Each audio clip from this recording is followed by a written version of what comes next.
Greetings and welcome to Winning Saturday Night. How's everybody doing out there? Hope you are all doing and living well. First things first, let me thank all of you members of the Winner Circle. Thank you so much for supporting the channel. It means a ton, and I do very much appreciate it, each and every one of you, and Shelly and Wolfram as well for supporting the channel over on Rumble. I am, of course, broadcasting live on YouTube, Rumble, and X, and wherever you're at. Thank you for being here. Rumble is up to 494. We need 6 more to get to 500. So will you be part of the solid 6 tonight and follow this channel that is here 5 days a week streaming for you? Minimum. It's going to go up a little bit soon. It seems like it might go up a little bit. It may go up to 7 days a week soon. We'll see if I can do that morning thing. I'm gonna try. So much to go over these days. I mean, the information is just running wild. It really is. X, of course, is doing really good. We're up to 648 over there. A lot of follow back Patriots following the channel over there. I hope some of you guys will check out the live streams as they pop up. I hope some of you guys see them, because it seems like no matter how many people you add on X, it's still hard to get those retweets and hearts, little hearts. And have been trying to do more than just repost stuff. I have been trying to add a little of some of my own things in there as well. Make a little short video clips or find an infographic or whatever. And look at it. Look at me sound all professional with infographic, but yeah, that's what they're called, really. Infographic, and then adding my own little thing to that. So we'll see. I'll keep it up. Maybe just for the fun of it. I don't know, but I hope it does reach some people. But if anything, it's just trying to make the most of all the platforms. Rumble really likes they really like the weekend stuff. They really like, well, they're not this show so much as Old School Watch Party Sunday and Unrig the Game, which are exclusives. And I believe that's just because they're exclusive there. And I think that if you're streaming to YouTube and Rumble, it's like the numbers aren't as good as if you're just streaming to Rumble and X. So, but that could be a thing, or it could just be the content, right? The audiobooks and the documentaries and the movies. Those are long form contents that people like, or a little bit different than the the commentary type stuff that I do, because those are more like listen alongs with some commentary here and there. But anyways, good news on that front. Unrig the Game, the first chapter of Big Intel, the first 3 chapters, which were awesome, by the way, awesome. That's up to 1,500 views. So it's even after it was debuted, it's doing really well. So that means people see it and they like it and they click on it. And of course, Old School Watch Party Sunday always does really good. It's always in the thousands. So doing good over there with what works, right? Let me say hello to the crowd, guys. By the way, I see you out there as I ramble on with an even longer intro. Heidi, I saw your comment earlier. Whenever I start the stream, whatever comments were there before I start the stream disappear, but I did see it before I came in. So thank you so much for that. Wolfram, thank you so much for dropping these links. Remember, guys, listen to the Wolf. He knows what he's talking about. He wipes his paws, lopes in the house, and he's here. And there is T3, a hostess with the mostest, co-hostess with the mostest, greeting people as they walk in, seeing them, getting drinks, doing all those things. All right. Yep, you can subscribe to her. Shelly actually streamed this week. She's back streaming some. So if you want a nice little afternoon with Shelly, please subscribe there. Help her channel out, because she supports my channel so much. They probably treat her. I got her shadow ban too. I don't know. Is shadow ban a real thing? Maybe, probably. Let's see who else is there. Yeah, there's Heidi right there. So, and who was? Oh, there's Outpost Nerd. Hello, Outpost. How you doing? Did you survive the hurricane? Okay. Yeah, you did. You did. Well, I hope next time it's more towards you. All right. That's just for you. Yeah. No, it didn't help. I'm sure Rumble loved it. All right. Okay, we're off. Thank you guys so much for being here. Got good news of the week coming up. as well as funny and cool videos and all that stuff. And of course, to jam on out at the end. With so much going on, finding good news is just a matter of how you take news these days. So I've got a good collection here. Um, the stuff. Did I go last week? Yeah. Okay. There we go. That should be in a different category. Oh, that is good news. All right. So yeah. So I haven't quite got them all organized yet, but I will. And they might blend together a little bit as he continues. Okay, yeah, that is good news. Okay, so we do have something that of great importance to lead off with this evening and good news. So we'll get that straight here, and I put this down here. Just do a little last minute organization. All right, we're good to go. We're good to go. What's up out there, everybody? How's your Saturday night going? How's your weekend going? I went and got new tires today. It's like getting two sets of really expensive new shoes. So that's exciting. I got out in the world today and got new tires. I needed them forever. I had slow leaks and I had one starting to split. And I don't really drive that much anymore. I mean, honestly, my big excursions these days are like just trips to the store and stuff and whatnot. But I'm gonna be doing some driving here coming up soon. So that's a I need to go ahead and get those tires straight. And you just never know, you never know when you gotta up and out. So just one thing off the list, but yeah, man, tires are expensive. I didn't go super crazy. I got a pretty good deal on them. Um, it's funny because the guy started at like $1,000, and I was like, "No, that's too much." He goes, "Well, how much do you want to spend?" I was like, "I don't know, like 5 or 6 maybe." And he was like, "Hold on, let me get the manager." The manager comes back in there and get it for like 650. So 4 new tires, ready to roll, ready to roll. He bought new rubber things. Yes, I did. I did. Rumble has done away with its sign-in policy. You can now watch Rumble videos without logging in. That might affect your sub count at some point. Oh, let's not do that. Hey, you got to support that platform, guys. We need more platforms than YouTube running the show here. And the value of platforms like X and Rumble are coming full circle. And I'll be talking about this coming up this week as what came out of the UN Pact for the Future and the summit they had, the General Assembly that followed. A lot of sparks flying in the General Assembly. Real boring stuff. Usually, for the most part, 99% of it's really boring. Hard to watch. Everybody just gets up there and monologues, and so you got to go through the entire world there listening to that stuff. But Netanyahu's speech, I listened to that. That was fiery, man. It was fiery. It was good, and it's amazing. But better than his speech was Milley's speech from Argentina. Freaking epic speech, man. I mean, like it was like you wish that you had that kind of wish that we just had that kind of speech coming out of here for our whole life, right? Instead of having to deal with this corrupt establishment that's been playing the illusion of choice game with us for most of our life, at least until uh President Trump kicked down the door until, well, let's say until, well, they did until President Trump kicked down the door in 2016 and destroyed their illusion of choice, their false left-right paradigm. And we had a real opposition, and you see, as the world has changed, when real opposition's in the house, it's different, right? It's not like, oh yeah, you can get along with your neighbor because they have a different political view, and everybody's like, ha ha ha, Clinton's better than Bush, and Bush is better than Clinton, ha ha ha, and it's all bullshit. Because siding with the lesser of two evils is still siding with evil. And that's the way it is. Um, but yeah, the lawfare. In fact, the lawfare, the mind control, the information based mind control. I found this really great. We're gonna watch this week too. So I'm gonna give you guys kind of a preview of this week, what's coming up, because I found a lot of great content for this week already coming up that I want to cover. Robert Gouveia Esquire has this guy on his show. His last name is shoot, what is it? I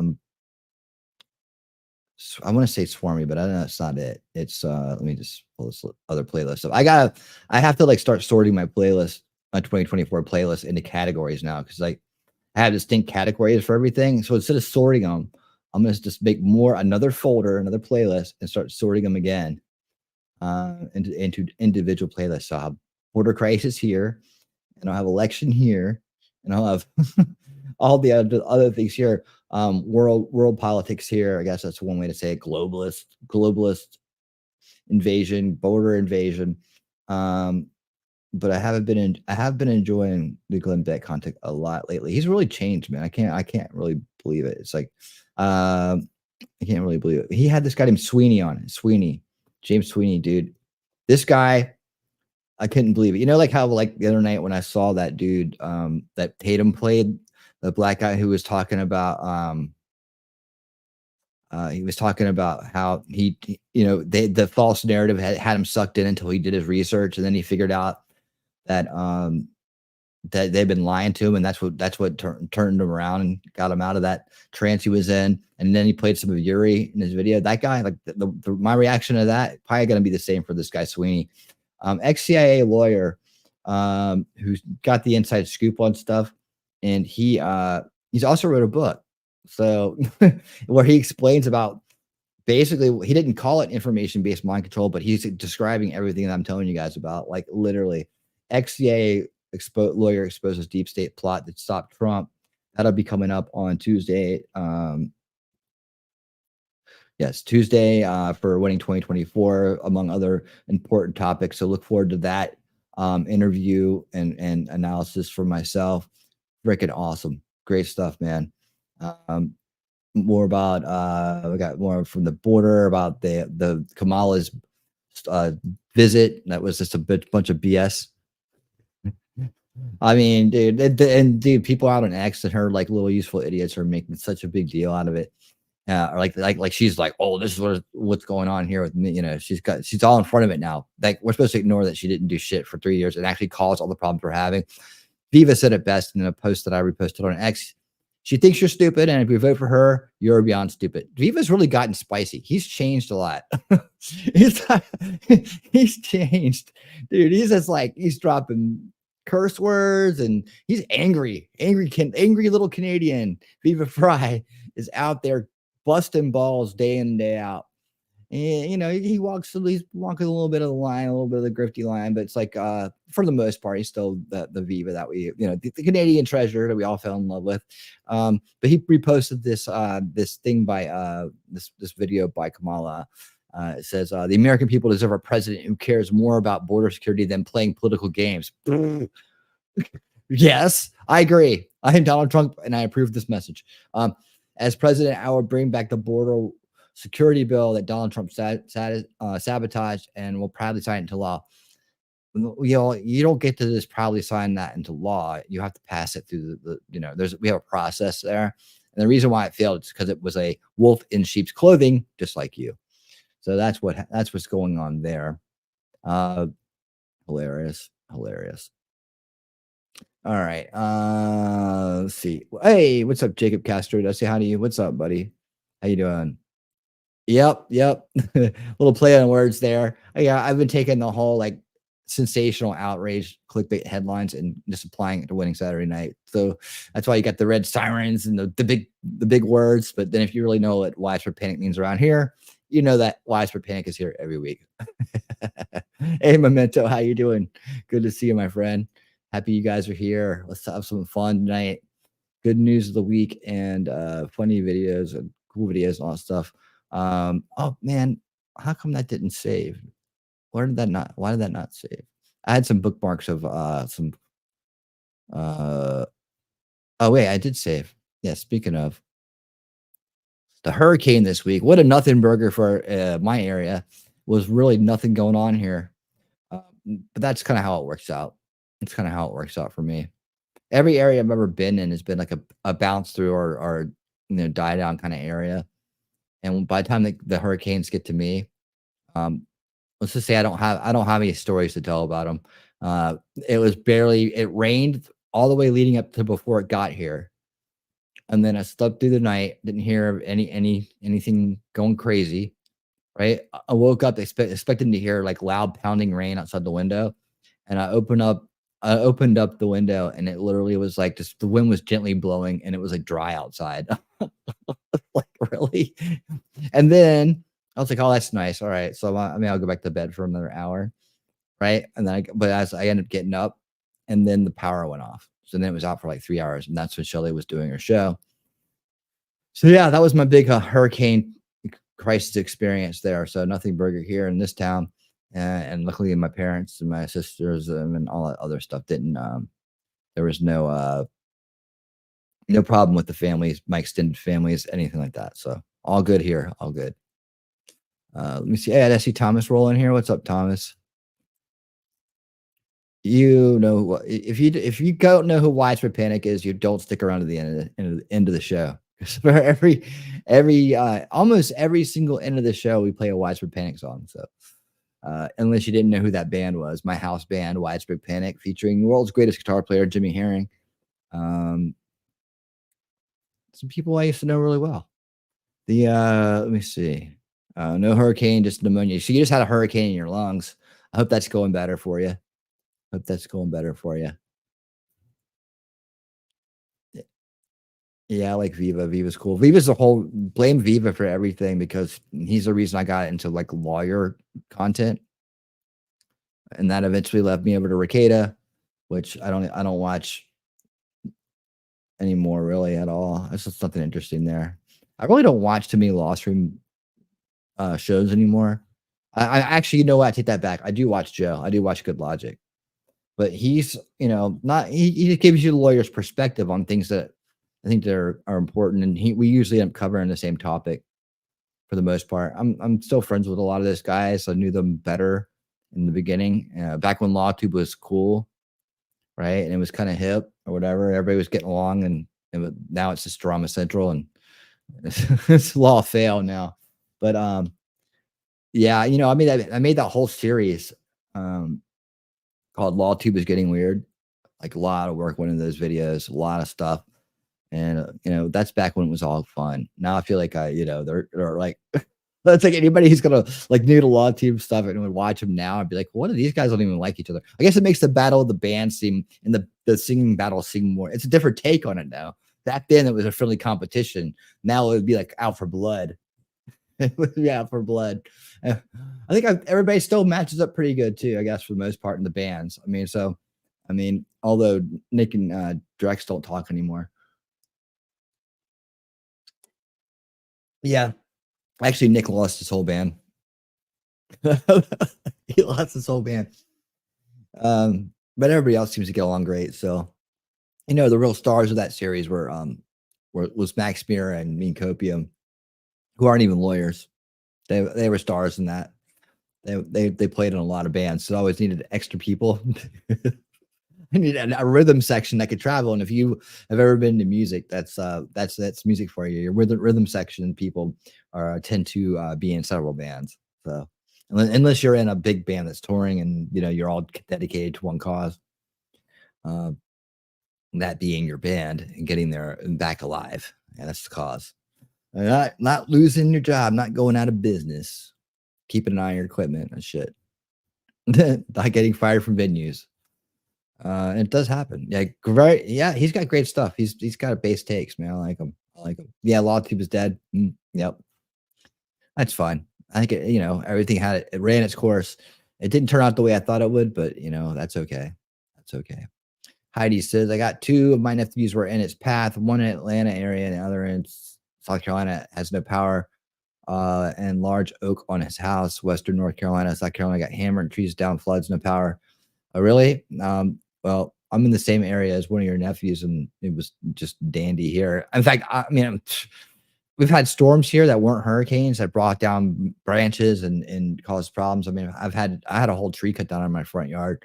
Um, and there's plenty in the back and around and down into the all this. There's a lot of like foresty area and stuff that's open around here, and none of the trees came down. So like I said, it wasn't bad at all. Wasn't bad at all. That's great though. That's great. That's why I really didn't want it to be bad and have to worry about not having power because that sucks.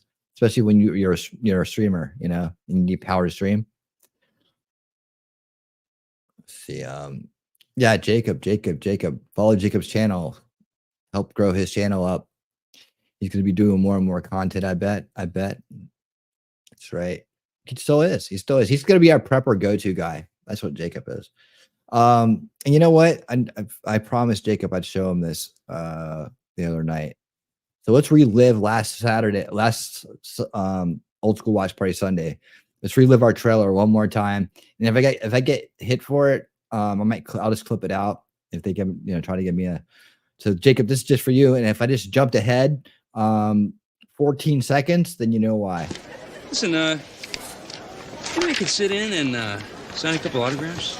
By Grabthar's hammer, by the sons of Warvan, I shall avenge you.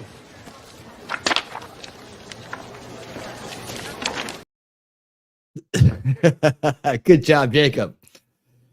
Perfect, man. Perfect. Oh man, you did great. I mean, one take. You can't ask for a more professional than that. More professional take than that, man. You gotta love it. He played it good, didn't he, guys? He's got a talent for that. He's got a talent for it. All right. Welcome to the. It worked out really good though. I do have it on low latency tonight, so the chat is a little bit slightly delayed. But I realized that with the ultra low latency, that it may have been affecting the playback of the videos. Since we play a lot of videos here, that's really important. That comes across clear, and it's a comfortable experience watching videos. It's just otherwise it's easy to your brain for people's brains to want to be like, no, I can't watch that. It's too glitchy, or it's too slow, or it's lagging too much. Let's go to another channel. And I don't want people to miss out on the information. So if I'm a little bit behind on your chat sometimes, I'm still thinking of you. Don't worry about that. I'm going to get to them. This might not be as immediate. So we all have to sacrifice. We all have to sacrifice. But we don't have to sacrifice when this happens.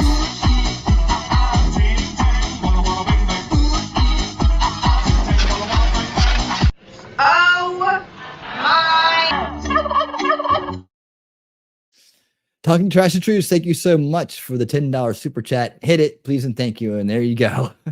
And there you have it. There you have it. And I can play that all night long if people want me to. They know how to get me to do it.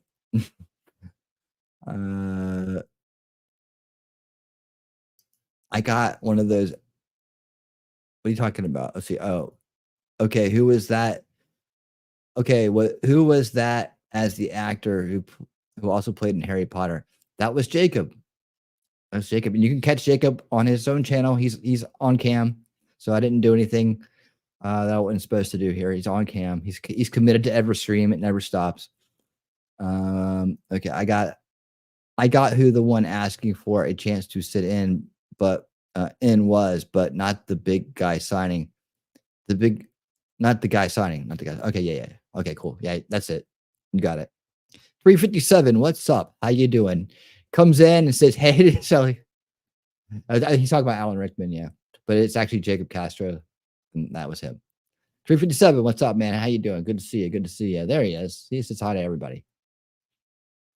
All right. I also love Galaxy Quest. The only movie I have sat through multiple times since The Dark Crystal was in theaters. I watched it 3 times a night for a week solid. Wow. Big fan of The Dark Crystal. But yeah, Galaxy Quest is still funny every time you watch it. Like, I was still laughing at all the parts, even though I've seen it probably, I don't know, I've seen it plenty of times, too many times. But man, it is such a funny movie. I still get all the jokes. That's when you know it's a great movie. And I hope they never ever make a sequel. I honestly do.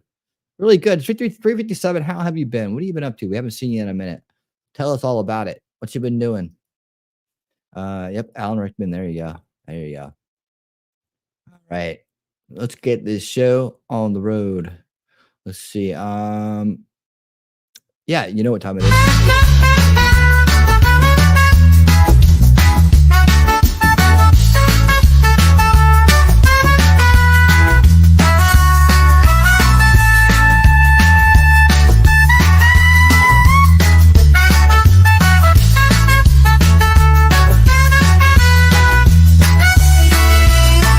Good news.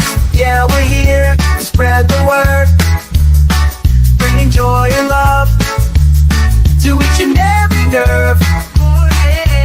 Positive vibes, that's what we're all about. Gonna lift you up when you're feeling down. Every day we're gonna make it bright. Good news coming your way. You're gonna smile no matter the day. Good news, turning it around in this crazy world. It's the good news of the week. Oh. All right, here we go. Lead story popping at you quick. Well, it started out as a routine fishing trip, turned into something special for a Minnesota angler. Just before heading out, Eric Kofsky heard an unexpected meowing, which led him to find a cat. Winning speed. From there, he had a new companion join him while fishing. Photojournalist Scott Wise caught up with the angler on his new friendship. We could hear a cat yowling offshore. We just figured it was somebody didn't let their cat in at night. Swam from shore and just came straight towards me. Got him cleaned up and kind of dried off, and he kind of just stuck with me all day and didn't really want to get off the board, and just hung out and started climbing on me and crawling on my back, sitting on my shoulder while I'm fishing, catching a fish. He's on my shoulder. There was times where he was trying to sleep on my shoulder and was like giving me the annoyed look, like he was trying to fall asleep, and you keep moving. Wouldn't be more than a foot away from me the whole time I was loading up my stuff. So I asked him if he wanted to get in the Jeep, and he hopped right in. So he did. I ended up getting a picture of a little mangy kitten on his paddleboard. They had it named before I got home. My one son was like, "Oh, Fisher would be perfect." He's a really sweet boy. Very Aw, that's a loving, very great name. affectionate. Pulled the cars out of there, and he had free reign of the garage for a while. And then once we got where he's clear with the fleas and stuff like that, we brought him in the house yesterday after his bath, and he's integrating. Some things just happen. You don't get to question them. It just happens. There was bigger things at play, and I think that he was meant to find Eric, for whatever that means. He was meant to come here. We didn't want a cat, but we want him. You know, he's found his place here. He's ours. Yep. How can you not love that? No, Oh, nobody ever really wants a cat, it seems. And then the cat finds them. yeah, right. That was meant to be. Yep, that's right. Let's see, what did that pop up to? Oh man, I hate it when it does that. I have everything organized, and then when I click go, I need to learn how to not do that. It takes everything out of order. Man, okay. It's gonna take a little bit more moving things around constantly. But I have it like in a manual playlist. Like, so I manually organize it. I didn't used to do this, but now kind of like it didn't used to always scroll to the bottom of the screen when I got the mouse too close to the bottom of the window. I'm a tech guy, and I sound like I'm a boomer and didn't know how to use a computer. But you know, let me try to just give me a second. I can probably reorganize this real quick. For the most part, I'll just keep messing with it as we go. But oh my god, that's so annoying. All right, talk amongst yourself. Hold on a second. Let me see. See, I need to have more videos. I need to get some new videos up. That one will cost me if I play that. Is T-Rex here yet? Let me know if T-Rex is here. I got a video for him. He's already seen it though. All right, let me just, man, if it didn't move the whole window every time I tried to go down the other like, you know, if you have the playlist open and you're trying to scroll down just to move a video up, because you have to, it just moves the whole window. I'll figure out how to turn it off.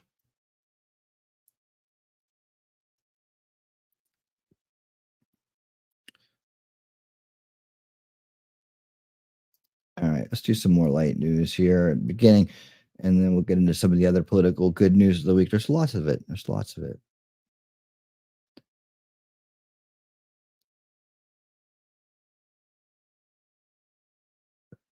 Sorry for the silence, guys. Where we at?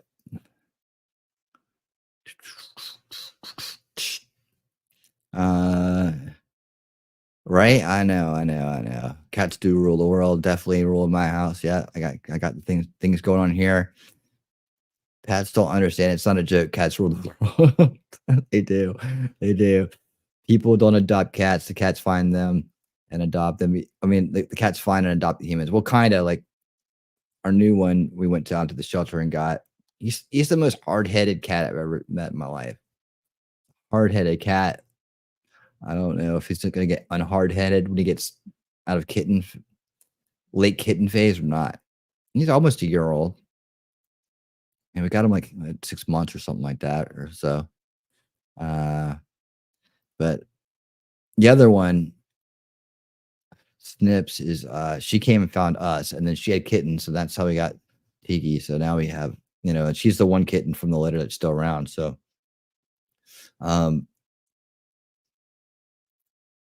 yep. That's how those two got here. And then every other cat before that pretty much was the same story, except for one other one that I went and got as a companion from my first cat. And she's since passed away and he's since disappeared. So I've had a lot of cats now. It goes quick. It goes quick. I still wish I had Cooper, man. Cooper was awesome. Cooper got hit by a car. It was sad. He was only a year old. I think about that one a lot. That and my first cat. All right, let's get into this. We're gonna play half of this one. I think this is pretty much where I had it.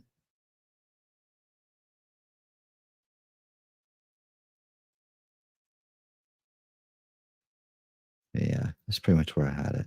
Seems like there's less videos though. Suddenly.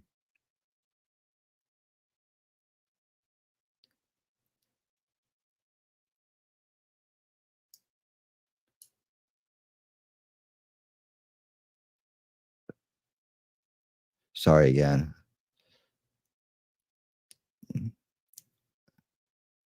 All right. Okay, we're good to go. Let me just bring this back up. Silence, silence, silence, silence, silence. All right, so this is a follow-up good news thing. And I'm going to skip around through this because we're not going to play the whole thing. But follow up on the little boy known as Liam.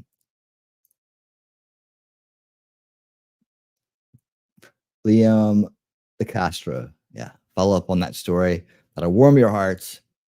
Always good news to see the real man behind the man charging and keeping the establishment at bay, trying to fix the country. But let's start with this.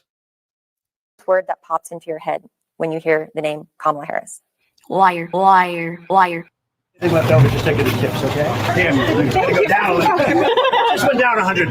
Thank you so much. We'll do that for you from the White House. I'm supposed to be in that state, but that doesn't matter. Because I got you the best president you'll ever have. This is the best president you'll ever have. How are you? Hi, Mom. Okay, honey, this is yours. I don't care what the media tells you, Mr. Trump. We support you. Come here, let me give you a hug. It was a pretty neat experience. I got to shake his hand.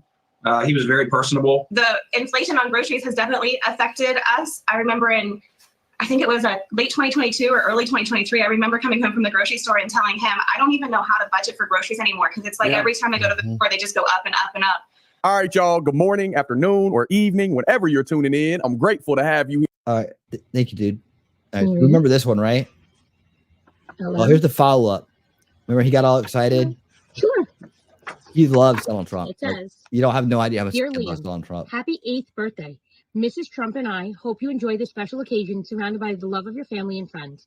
We are so encouraged by the strength and determination you have shown throughout your young life and send our love and best wishes to you as you continue to fight. Remember, you are never alone, and we are keeping you in our thoughts and prayers for continued care and good health. May God bless you and your family. Stay strong. Sincerely. Can you tell me who signed that? He knew it was your birthday coming up? What do you say to him? Thank you. I love you. What else do you say? Thank you. I'm supposed to be in that state, but that doesn't matter. Because I got you the best president you'll ever have. This is the best president you'll ever have. How are you? Can you imagine? Hi, Mom. Like, okay, honey, this is yours. And in there is real good stuff.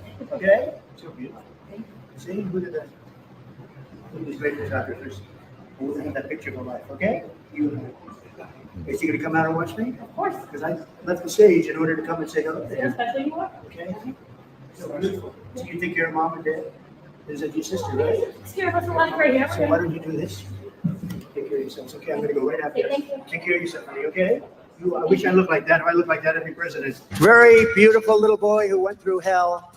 But I brought him some presents. That's why I was late for you today. I brought him presents. Liam LaCastro is here, and he is a great young man. He's gone through a lot, but he's going to be better soon, right, Liam? And I got him the most beautiful presents. This is a side of Donald Trump that nobody gets to see. They hear the guy on stage and they hear the way the media portrays him. But you know what? There are thousands, tens of thousands of stories like this about Donald Trump that he never asks for credit for, never doesn't want credit for them. He just does it because he's a nice guy and he's a good person. And I thought the world needed to hear that. This is definitely probably one of the big dreams of his, to meet Donald Trump, his hero, since he was probably born, if not very close. Since he's about 18 months old.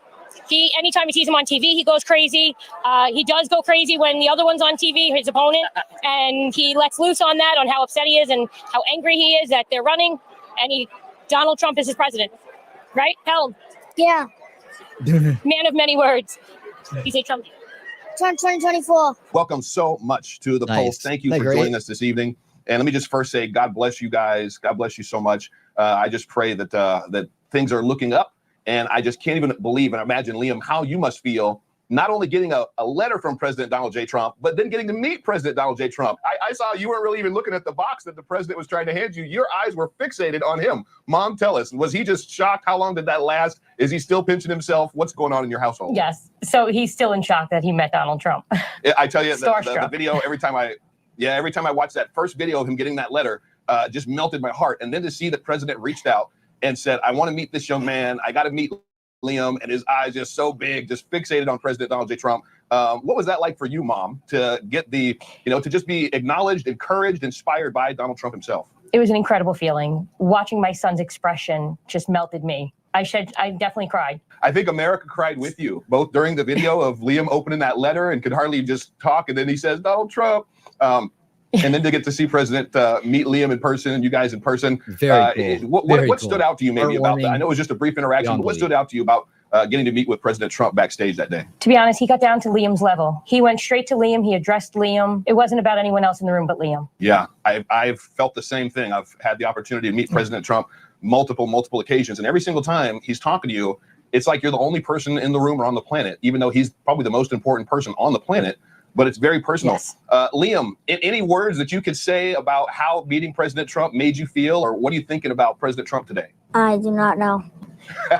Were you happy to meet him? Still pinching yourself, I bet. Yes. Would you meet him again? Well, Liam, Yeah. I hope so. And I hear you just had a birthday, big number 8. How you feeling, buddy? Happy. Good. You look happy. Well, I know it's been something that I think it's gone around the world. The president and his heart for you. I know we share his heart for you. And I don't know if you guys believe in the power of prayer, but I'd love to pray with you. Would that be okay? Sure. All right. Well, I believe in it. We have a big God, and I believe that that he wants to completely heal you and have you recover from all the ailments that you're dealing with. So we can America can just pray together and believe that in the mighty, powerful name of Jesus, we just speak complete healing, complete recovery over Liam. And God, we pray for a blessing and refreshingness to his mom, to the family, and to all those around him. Let them just feel your peace and your presence in Jesus' name. Amen. Amen. Wow. God bless and protect little Liam. Pray for comfort. So yeah, man, that's awesome, dude. That's awesome. That's really awesome. I'm not going to play the rest of that, just some time talking about stuff to the end. But I wanted you guys to see the follow-up on that. I keep my eyes out for those things. And it's so awesome if Trump went out there and did that and met him. He does great things like that all the time, And the way that well, of course, their evil is going to treat someone good, bad. They're going to try to turn them into what they are, and that's what the evil corrupt establishment does in this world. We see it all the time. We know it. We're awake and aware. Our eyes are wide open. So we see it. It's just, when good people get run over by evil, nobody likes to see it. But Donald Trump is a warrior, and he doesn't let it stop him from being who he is, right? He doesn't let him stop him from being the generous, kind person that understands, even though he's had a very exceptional life, he still understands the everyday person. He still understands what it means to have a conversation with somebody, and what it means to to not treat them like they're there to see you, but you're there you're interacting with them, right? Like you're interested in them as an individual, and you know, I believe that's all genuine. And tell you what, there's other stories about what Donald Trump has done for people. You know, they don't talk about. They don't want you to know about the lady who was homeless, living out. This is before it became an epidemic in New York City, but way back when, that he noticed, and gave her a room in the Trump Tower and let her live there as long as she wanted to, and had fresh flowers sent to her every day. Like gave her a reason to want to go on, to want to do better, to want to lift herself up. You know, I think she eventually ended up getting a job and getting on her feet, cleaning herself up. She gave her dignity again. You know, and that's what he does for people. He reaches into their world, and he does good. He makes them feel that, hey, you know what? We all matter. We all matter. So awesome guy. So now we're gonna talk about some nice little stories to open up there with. We're gonna talk about this is one of those good news / informative videos I like to pull out. But the good news is the J6 insurrection narrative is collapsing. And I told you guys about this last week on I told you about this, but last week on Winning 2024 on Thursday, that I was going to bring this one up tonight. Man, I tell you what, this is louder milk. I'm pretty sure I voted for this guy, so I'm glad to see my votes going to good use here. Good use. So we're gonna pull that one up next. Yeah, evil versus good. It's a real thing. It's a real thing. When you get down to when you get to the outer veils of it all, good and evil are right there in a battle, and your ideas and what you believe in and your actions, they all can come out either one way or the other. So choose good. That's what we do here. We choose the light, and we stay in the light, and we fight the darkness. We fight the evil.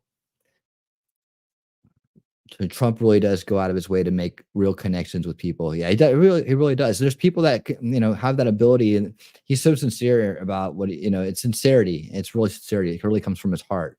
You know, you can see their character and how they kiss his butt until he would not toe the line as they wanted. Yep, exactly. Thanks, 357. Happy to see you, man. I'm glad you're here. Glad you're here. Yeah, there you go. You got to hang with us more, man. We're here 5 nights a week, and soon to be 2 days a week. So I'm working on the morning show, the late morning show. It's gonna be called, I guess it's the late morning show. Just gonna be a quick kind of like 2-hour thing, and just so much news. I gotta figure out, and I want to reach more people, and I figure there's probably some people out there during the day that wouldn't be here at night that may be able to come during the day. So I'm gonna give it a shot. We're gonna try it out, at least up until the election.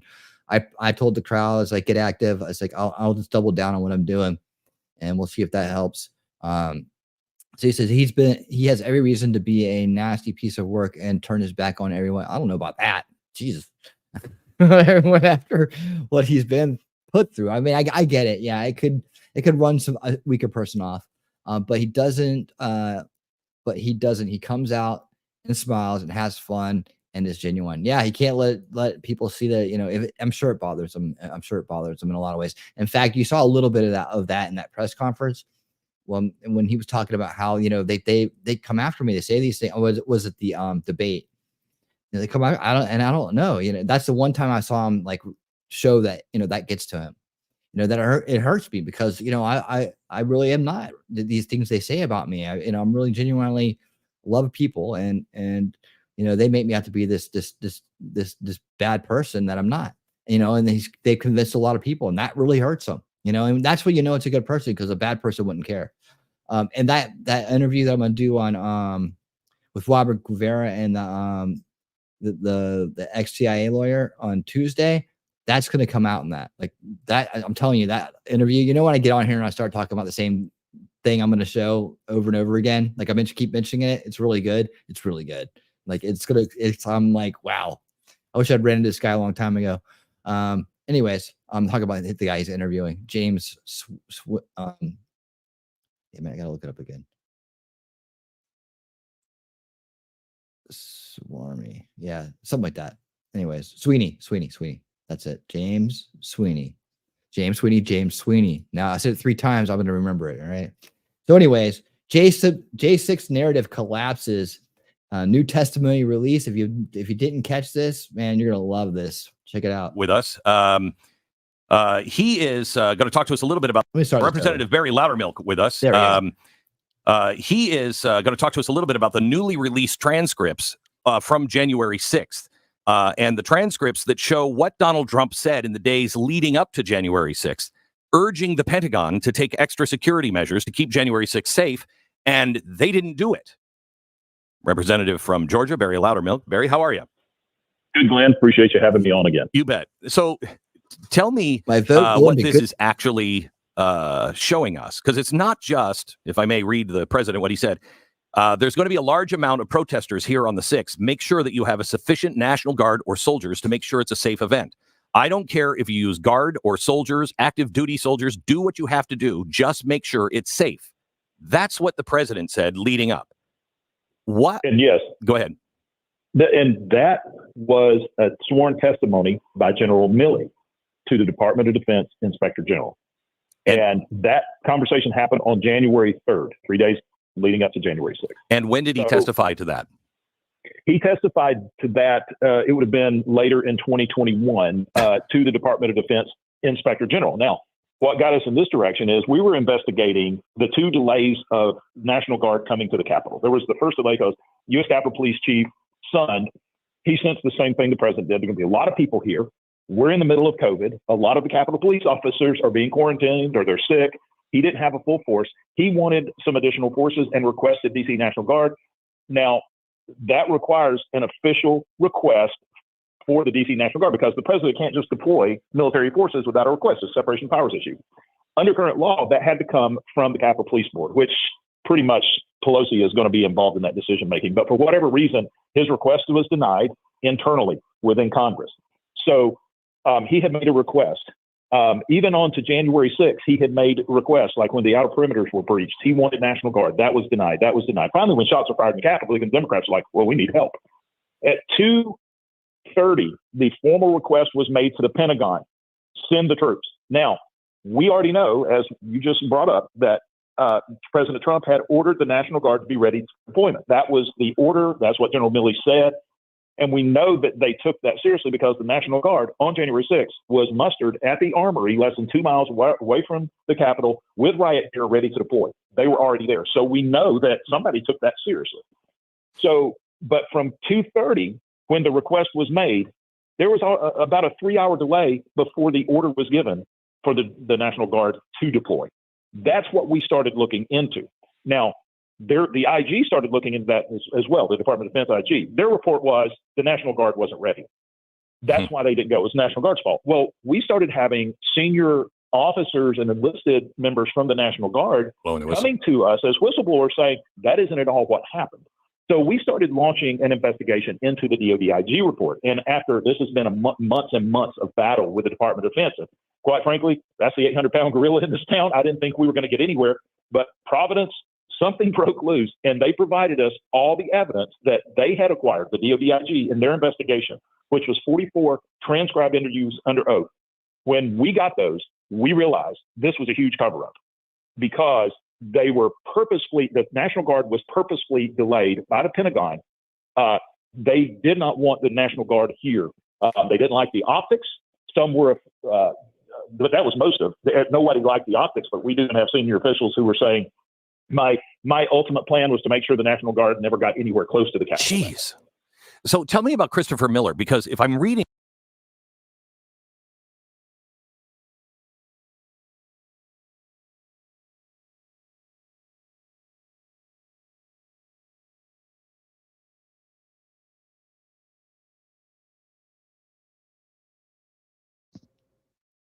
the mask drops. Did I change my mic up? I did. Oh wow, sorry about that.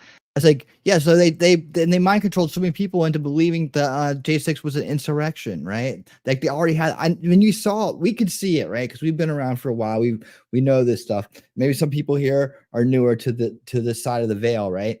But they had the narrative ready to go. It was ready to go. It was already there. It was already planned. They already knew what they were going to say. That means they set it up, right? And then they covered it up. Then they kept they kept preventative measures from going in that would have prevented the narrative from being as bad as they made it, right? The optics for being as bad as it. The optics that they're worried about was that there wasn't enough, death and destruction for them. So they could really grind in the fact that it was all Donald Trump's fault and it was an insurrection and all this other bullshit. They had their Fed agents in the crowd. They had their antagonists in the crowd. They had people there that weren't Trump supporters, that were pretending to be Trump supporters, that were, they go out and they do violent things and big protests and riots and whatnot. They do bad things professionally. They came ready for it, and they're brand new, just bought, tag still on the hat gear, right? And then they had the complicit guards letting people in. Just let them in. Here, take lots of pictures of this. Nancy Pelosi and her daughter down in the tunnels, click, clapping her heels down up and down the damn loud hallway with her daughter with a camera in hand. Just happened to be here this day with a camera, all that shit and more. Now that the more you peel it back, the more you're going to see the cover up, and they don't care because they know most of the people that they have under their control will never hear this report. They'll never know the truth. But thank God, Representative Loudermilk and others are out there, peeling back the curtain, man, and getting the truth out there. Maybe we have a chance to reach more people with this type of information, because how many people believe Donald Trump, out there are believing there was an insurrection and they're evil and they're violent. Being violent, if you look violent on this side, the other side takes great offense to it. But their side, when they do it, they're like, oh, it's just peaceful protesting. It's weird how that works. But for some reason, I remember even in the Ron Paul days when they would send out antagonists into the early Tea Party, now later Tea Party, early Tea Party rallies that were Ron Paul was a part of, because he left the Tea Party after it got neocons started creeping in there, pretending to be part of it. Right, that was part of the little neocon game to dismantle it, to make it undesirable for real patriots. And I remember one guy who was on the fence about Ron Paul liked him, and then saw that and told me that's the reason why he'll never listen to him again. I mean, this guy he's pretty damn brainwashed. He's a good banjo player, but he's pretty damn brainwashed when it comes to leftist stuff. Makes absolutely no sense. Never listens. I remember listening to him whine about when Bush got reelected. I just don't know what's going on in this world. That was all planned anyways. I mean, it's like, but still, that kind of thing, right? So anyways, good job, Representative Loudermilk. Let's continue with this report. This right. He was the acting Secretary of Defense. He said the president commented that they were going to need 10,000 troops the following day. I interpreted it as a bit of presidential banter, or President Trump banter, that you're all familiar with. And in no way, shape, or form did I interpret that as an order or direction. On January 6th, everyone was like, did you hear the president's speech? I'm like, the guy speaks for 90 minutes. It's like Castro or something. No, I got work to do. I was cognizant of the fears that the president would invoke the Insurrection Act to politicize the military in an anti-democratic manner. And just before the Electoral College certification, 10 former secretaries of defense signed an op-ed piece published in the Washington Post warning of the dangers of politicizing and using inappropriately the military. Nothing like that was going to occur on my watch. That's correct. And that was testimony that he gave to the Department of Defense IG under oath. And what he's talking about is Liz Cheney kind of orchestrated in advance an op-ed by former defense officials, basically setting a stage. They were afraid that Trump was going to come out and try to use the military to stop the count. There is no. You hear that? You hear that? That's what Liz Cheney thinks. Liz Cheney thought that he was going to use the military to stop the vote. Like if the military would go along with that. That's not what they're supposed to be doing. They wouldn't go along with that. I mean, I got military people in here in the crowd right now. Former military, a lot of former military in here. Would any of you guys have gone along with that? I don't think so. But yeah, that's good old Liz Cheney, neocon, the last hope of the neocons. Yeah, she's like the last hope of the neocons. Don't think that she's going anywhere, guys. Keep your eye on that one forever. She's got vengeance on her mind. How dare you mess up my daddy's legacy? How dare you, of the neocon takeover, the right, the false left-right paradigm, the illusion of choice, Republicans as the big corporate heels, in this fight when they're scratching each other's back with the Democrats behind closed doors, continuing each other's policies, furthering each other's wars. Yeah. Now that you can look back on it, you can see it clearly, especially when you have a clear opposition and a clear choice, right? Clear opposition to the corrupt establishment and a clear choice in Trump. and other people coming down the road like Vivek, Advance, and others, you see a clear difference. So yeah, Liz Cheney's not going to go anywhere, and believe me, there's going to be another fight for the GOP down the road. We're gonna have to contend with. We're gonna have to keep contending with it. And we'll talk about more about that on 2020 winning 2024 on Tuesday. So let's continue with this. Nothing that any evidence that we have obtained or that we can find anywhere to indicate that that was in his mindset. But as I said earlier, someone took what Trump said as serious because the National Guard had already been recalled. They were mustered. They were ready to go in the morning of January 6th. In fact, when the general commanding the D.C. National Guard finally was shown that statement that Trump made to General Milley, he said, I would have taken that as a direct order. Politics and your political belief should never be a factor involved when it comes to safety and security. And I would also counter this. If they were afraid that there was an act of insurrection that was going to take place, and they saw the violence going on at the Capitol that day, and that was an act of insurrection, did they participate in it by holding back the very troops that could quell it?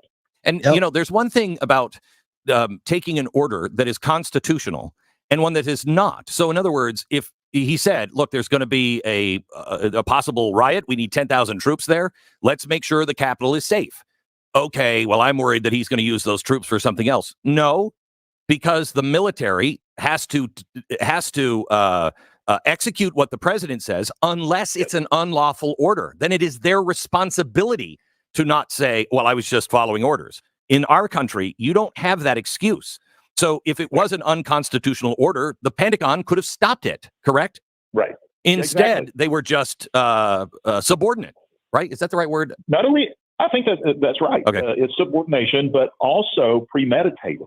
Yes. I think there's a case to be made that this was premeditated because on January the 5th, the Secretary of the Army revised or sent a memo to General Walker, who is the commanding general of the D.C. National Guard, and placed greater restrictions on him on when he can deploy and how. I mean, they even restricted you can't be armed. Okay, it's all kind of restrictions. But basically what he said is you cannot deploy without my express permission, that I have to give you the order. And that was unprecedented. That was the day before. So basically, General Walker's in the situation where President Trump called him directly and said, get over there. And the Secretary of the Army didn't tell him he would be in subordination. So there were greater restrictions placed on the D.C. National Guard, which to me shows some kind of premeditation. Maybe it was fear that Trump was going to go rogue or whatever. But I doubt that. But he's just being really nice right there, isn't he? He's being super nice. He's using his Georgia manners. That's all he's doing right there. We all know. I mean, when you put the puzzle pieces together, the narrative was already set.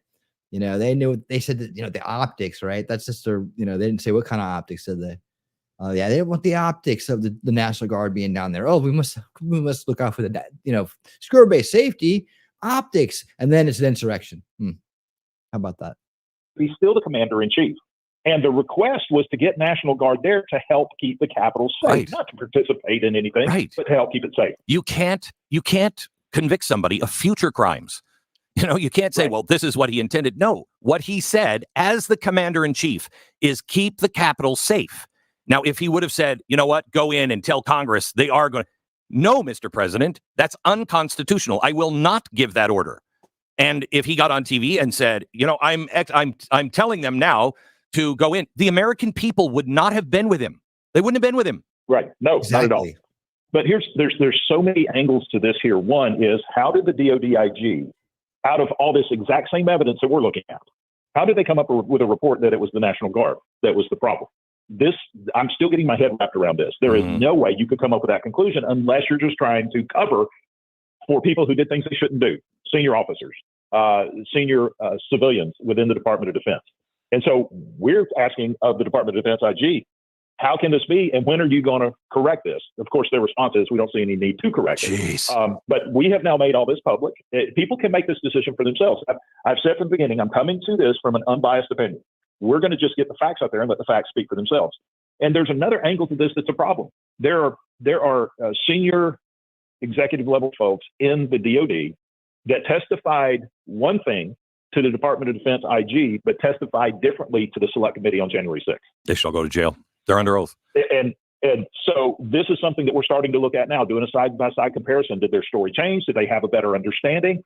Or was it that they were confident that the their testimonies to DOD IG would never make it outside of the IG? Unbelievable. So it's just more layers of the story, the corruption, and the cover-ups that have happened regarding January 6th, because as it comes down to it, the Select Committee on January 6th had a predetermined narrative. They had, before they started it all, Nancy Pelosi had already said what their final report was going to say, and they were going to collect evidence to support it. And as we've talked on this show before, any evidence that didn't support it or actually told a different story, they suppressed, they hid, or they deleted. And fortunately, we've been able to recover most of that. Congress information-based mind control is real. Just box them into a narrative and then go to work on them. It's been Barry Loudermilk from the great state of Georgia. Thank you so much for this. I want to just reiterate one more thing. This is the quote. Anybody who wants to talk about January 6th, this is the quote, and you can get it from the House Subcommittee on Oversight. This is the quote from Donald Trump the day before. Hey, look at this. There's going to be a large amount of protesters here on the 6th. Make sure that you have sufficient National Guard or soldiers to make sure it's a safe event. I don't care if you use guard, soldiers, active duty soldiers. Do whatever you have to do. Just make sure it's safe. End quote. Donald Trump, January 5th. That should close the case on insurrection. Yep. That's the truth. Yes. Another great report there from Blaze. Really good stuff. All right. Make sure I got this next one up right. How would you guys think of that? All right. So we all know, you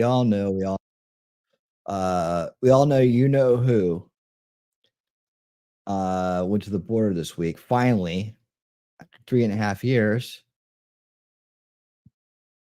or so or more. It seems like a long time. She hasn't been to Europe either. Yeah, she finally went down to the border for a photo op for a staged event to proclaim herself as some kind of finally a border czar, I guess. It was just a fool's errand, and it was like, I mean, I don't know if that's the right word, but if anybody thought that was a real deal thing, and anything she says is she's being truthful about, then yeah, that's the fool. But anyways, let's talk about that trip down there and see what's going on there. We are going to the border. We've been to the border. So this whole thing about the border, we've been to the border. We've been to the border. You haven't been. Like, she keeps saying it and nodding. It's like, dude, I mean, God, this woman's infuriating. She's really infuriating, man. I hope people realize that and are at the last minute like, well, yeah, I just can't handle that for 4 years. And I haven't been to Europe. And I mean, I don't understand the point that you're making. According to a letter that the acting director of ICE just sent to Texas Congressman Tony Gonzalez, on ICE's non-detained docket, they're currently tracking 425,000 non-citizens who have been convicted of a crime.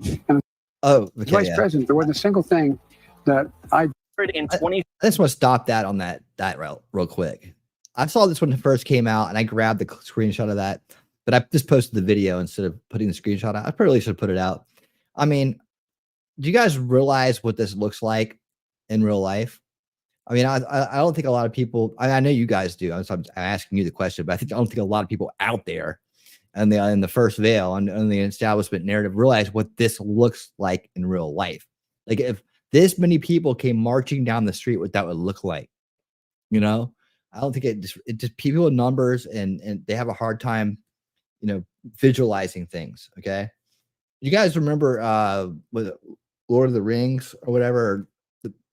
There was the guy had that 10,000 orc army, and you could see what 10,000 looked like. I mean, you can look out. You can look at different things. Look at a football game, stadium full of people, but then times that by, 10.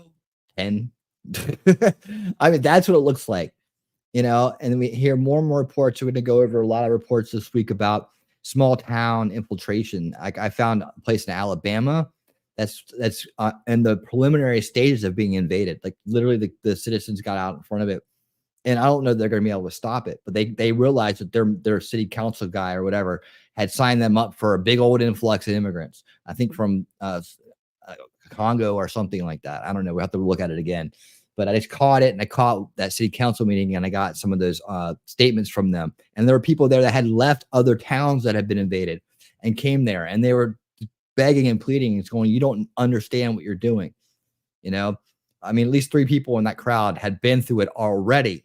You know what I'm saying? Already been through it. That means they left their other hometown to come to this other small hometown, right? This other small town to start over again because of something that they're getting ready to do to them again. This is how they're taking over rural America. Like, you know, I know Alex had his idea of like they were gonna run everybody out of the cities and then say, everybody, the people's problem, the reason you have problems, the reason you're is because of those people out there in rural communities. Go get them, right? That's not the plan. The plan is to keep just dropping pockets and pockets of people who can't assimilate and don't have to speak the language and don't understand the laws. Keep dropping them in there. Keep letting countries empty their prisons and their insane asylums and their mental hospitals or wherever else these people are mixed in with people just trying to come for a better life, which they are victims too.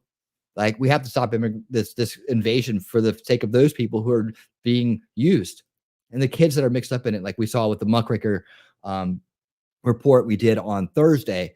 If you didn't see that show, you can go back and watch it. It's like the second story I do, or you can just go to Muckraker's YouTube page and just watch it there. Just watch the report.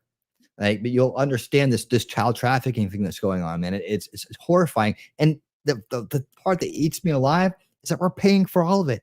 Literally, everybody here is paying for it. I'm paying for it. I'm not talking about in consequences. I'm talking about our tax money, our country's money is going to doing evil things. This is what happens when half the country consents to evil, right? We're all roped into it. We're all paying the consequences for it. You know, that's what we have to win. We have to win our reality back from these people. All right, let's continue. 5,000 non-citizens who have been convicted of a crime. And as vice president, there wasn't a single thing that I did that she couldn't do. And so I was able to delegate her responsibility on everything from foreign policy to domestic policy. So Kamala Harris is claiming that she's going to somehow go to the border. But where have you been this whole time? Wait till you see how many criminals that came into our country. It's going to blow your socks off. Yep.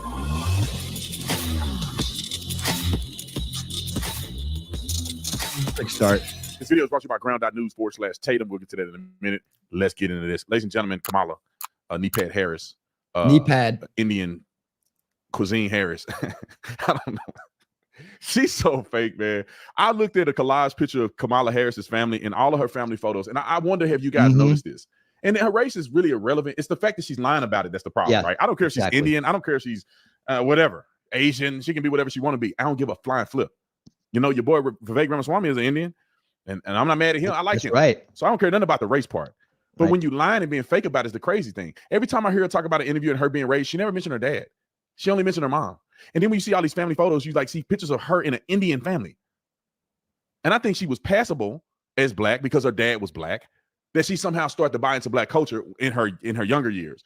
But Kamala Harris ain't really standing on business like that for being black. Anyway, let's get to some other things that she lied about. And this is why I love Ground.News. I wish that I'd have came up with this business concept. There's nobody out here that's doing what Ground.News is doing. Nobody's doing it. I wish I can. I'd be filthy rich at this point. But anyway, since I'm not, I definitely want to show you guys about it because I think it's important. There's no place that you can see a balanced perspective or at least see from all angles. That's how you become smart and informed. I wish it was like mandated that every news site had to be like Ground.News. You'll hear Kamala Harris saying that she's going to the U.S.-Mexico border and trying to show that her record is better than Donald Trump right here in the state of Arizona. This is what the left is saying. You can go see what the left is saying, what the center is saying, and what the right is saying. And then there's, as soon as they get a couple more articles in here, they'll have the bias comparison, which you'll click it and it'll go through and show what every angle is based on their bias comparison. And if you're looking for the articles, they're all here. You can see how many are left, center, right. And if you want to just listen to stuff on the left, take your whole day to lose some brain cells, or at least know what the other side is saying, you can go to the left. You can go to center, so you don't have to, pick a side. You can kind of get some stuff that may be impartial, or you can go to the right, where most of the truth is at. Cool. Now, Kamala Harris is going there. And you can see what news organizations are promoting and talking about it. There's a great idea. All the articles that are written, how many of those are rated as factual? So it's a highly factual conglomerate of articles that are written, and you can know that by this factuality. For the morning show, maybe a little ticker up here. And you go here and you see who's writing these articles. Is it media conglomerates? You go down to wealth private owners or wealthy private owners or whatever, independent news, you can see, therefore you can find out if there's an agenda. That's how I look at it. I want to see if there's an agenda or not. Also, you can see where this is talked about around the world, right? If you see something that's talked about and you see them talking about it in South Africa, you see them talking about somewhere here in Russia, you can get a perspective of why. Right, there you go. I don't want to pay for half or nothing. I want it all, baby. Now let's get into this article. Let's get into all, baby. Some evidence, right? There we Because go. I like to talk about certain things, but I also want to show evidence. So there's a news article that is covering, and the reason I picked Fox News, which we got this from Ground Out News, which I picked Fox News because Fox News is going to tell the truth, right? And if they are slightly off, I can research it and verify.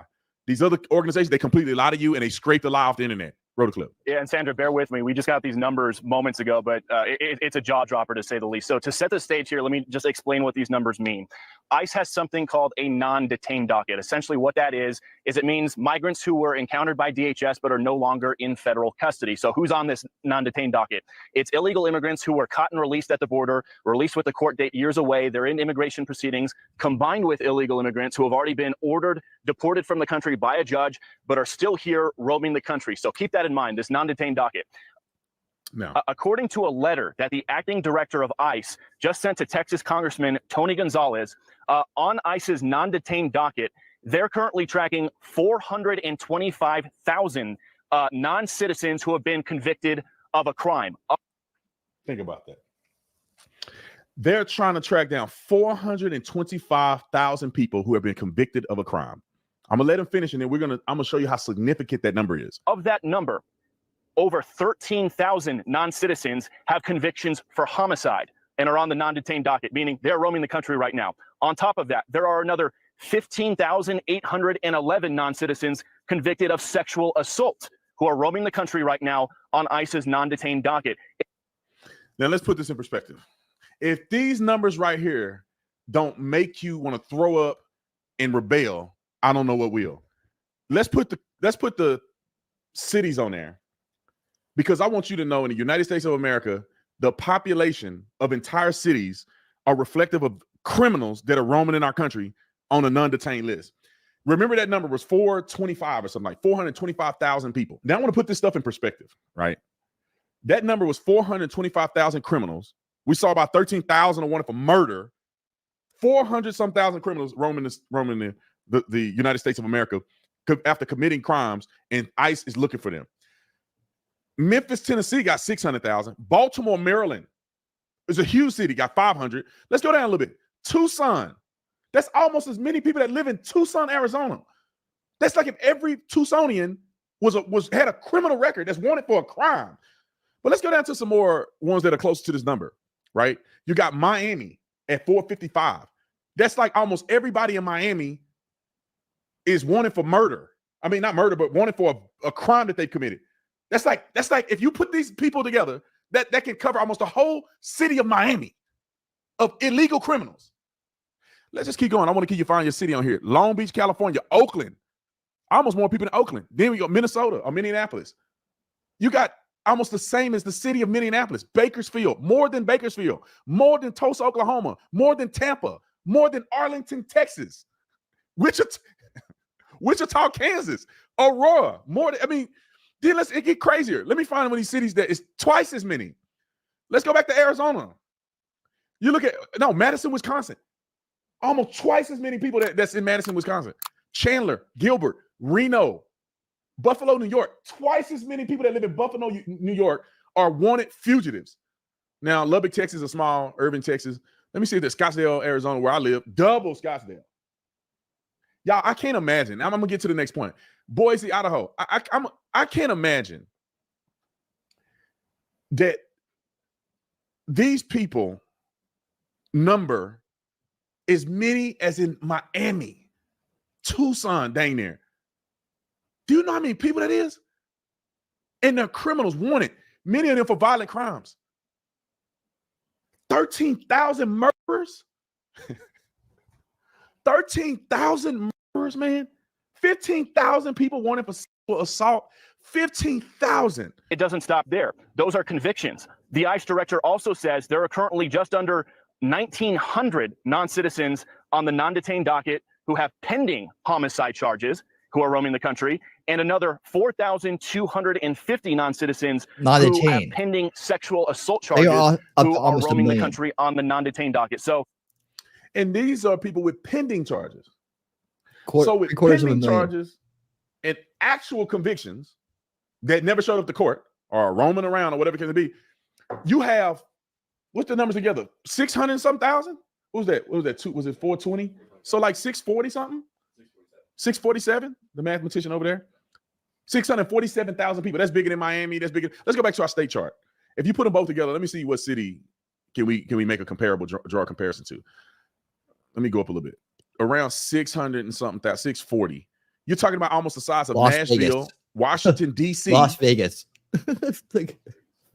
Las Vegas, Nevada, Boston, Detroit. It's more people than in Detroit. More people than in Portland, Oregon.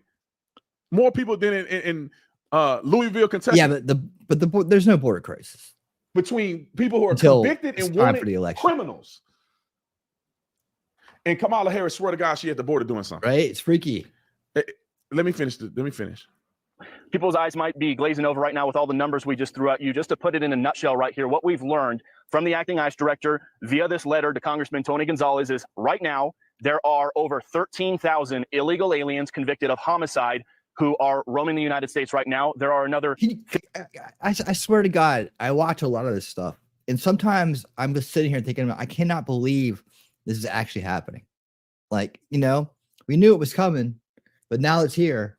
And just look at the numbers. 15,811 illegal aliens roaming the country right now who have been convicted of sexual assault. And there are even more who are facing charges for homicide and charges for sexual assault. So this just goes to show, guys, the non-detained docket has exploded under the Biden administration to over, I believe it's 7.3 million. They're anticipating it could hit 8 million by the end of the year. But looking at the numbers on this letter right here, there are currently over 600,000 non-citizens on ICE's non-detained docket who are either convicted, or, excuse me, 600,000 non-citizens on this non-detained docket who are roaming the country right now.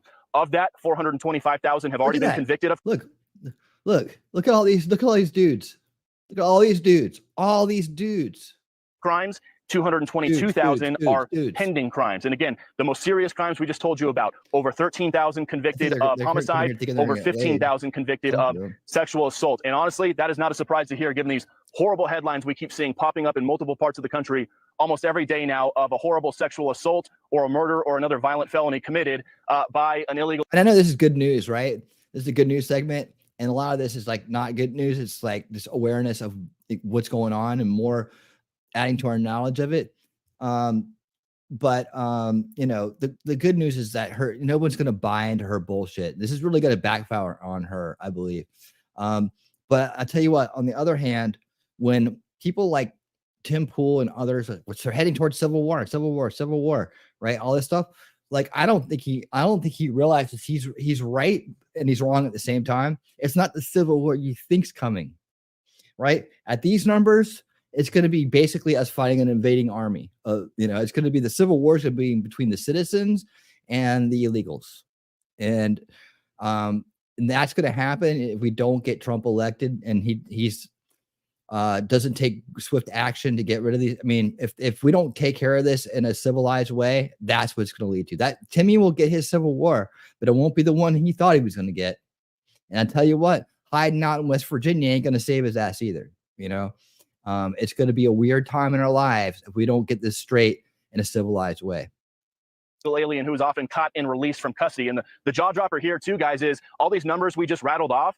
They don't even account for the nearly 2 million gotaways who have crossed our border under the Biden administration. Those almost 2 million gotaways, they were never encountered by DHS. They snuck in. They were never caught by Border Patrol. They were never encountered by ICE. There's no record of them. So they have nothing to do with the numbers I just rattled off to you. These are just the numbers of people that ICE has already encountered, that Border Patrol has encountered, that DHS knows who they are. And we just saw those horrible stories in Nantucket the other day. ICE ran a week-long operation in Nantucket, and in a single operation in a 48-hour span, they arrested 2 Salvadoran illegal aliens who came into the country as gotaways and were arrested for child rape on Nantucket. They got a Brazilian guy who was arrested for sexually assaulting a Nantucket resident, and then a Guatemalan guy who was previously deported who was arrested for sexually assaulting a Nantucket resident. So we keep seeing all these headlines about migrant crime popping up in different cities all over the country. This right here is the first time we have ever seen specific they say numbers that's not as happening. to The who and establishment. what ICE is tracking when it comes to The convicted people under criminals their who influence cross the border don't at think it's some point happening. That's and the are scary either part. supposed to be But they're the ones deported who are or going to be the going through their victims. immigration proceedings. Now tell me how this is okay. It's not. I just don't understand, man. I mean, whether you like Trump or not, whether you're a Kamala, like these people been in office He's right for where 3.5 I'm at with this. years. They had been in office before Trump for 8 years. How is it that we haven't had immigration fixed?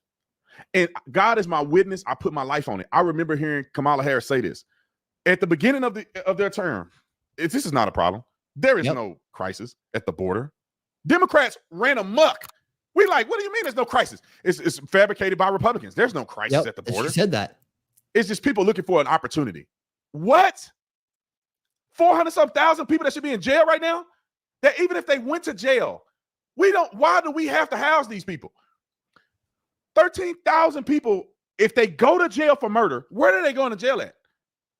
And our tax. Most of the people that go to jail for murder in the U.S. stay there.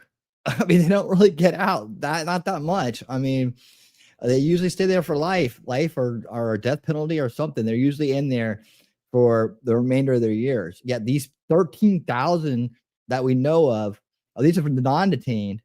They're non-detained, and that's not even the gotaways, right? And 13,000 the other countries just let them out. Like we were talking about this the other night on Winning 2024 on the Thursday edition.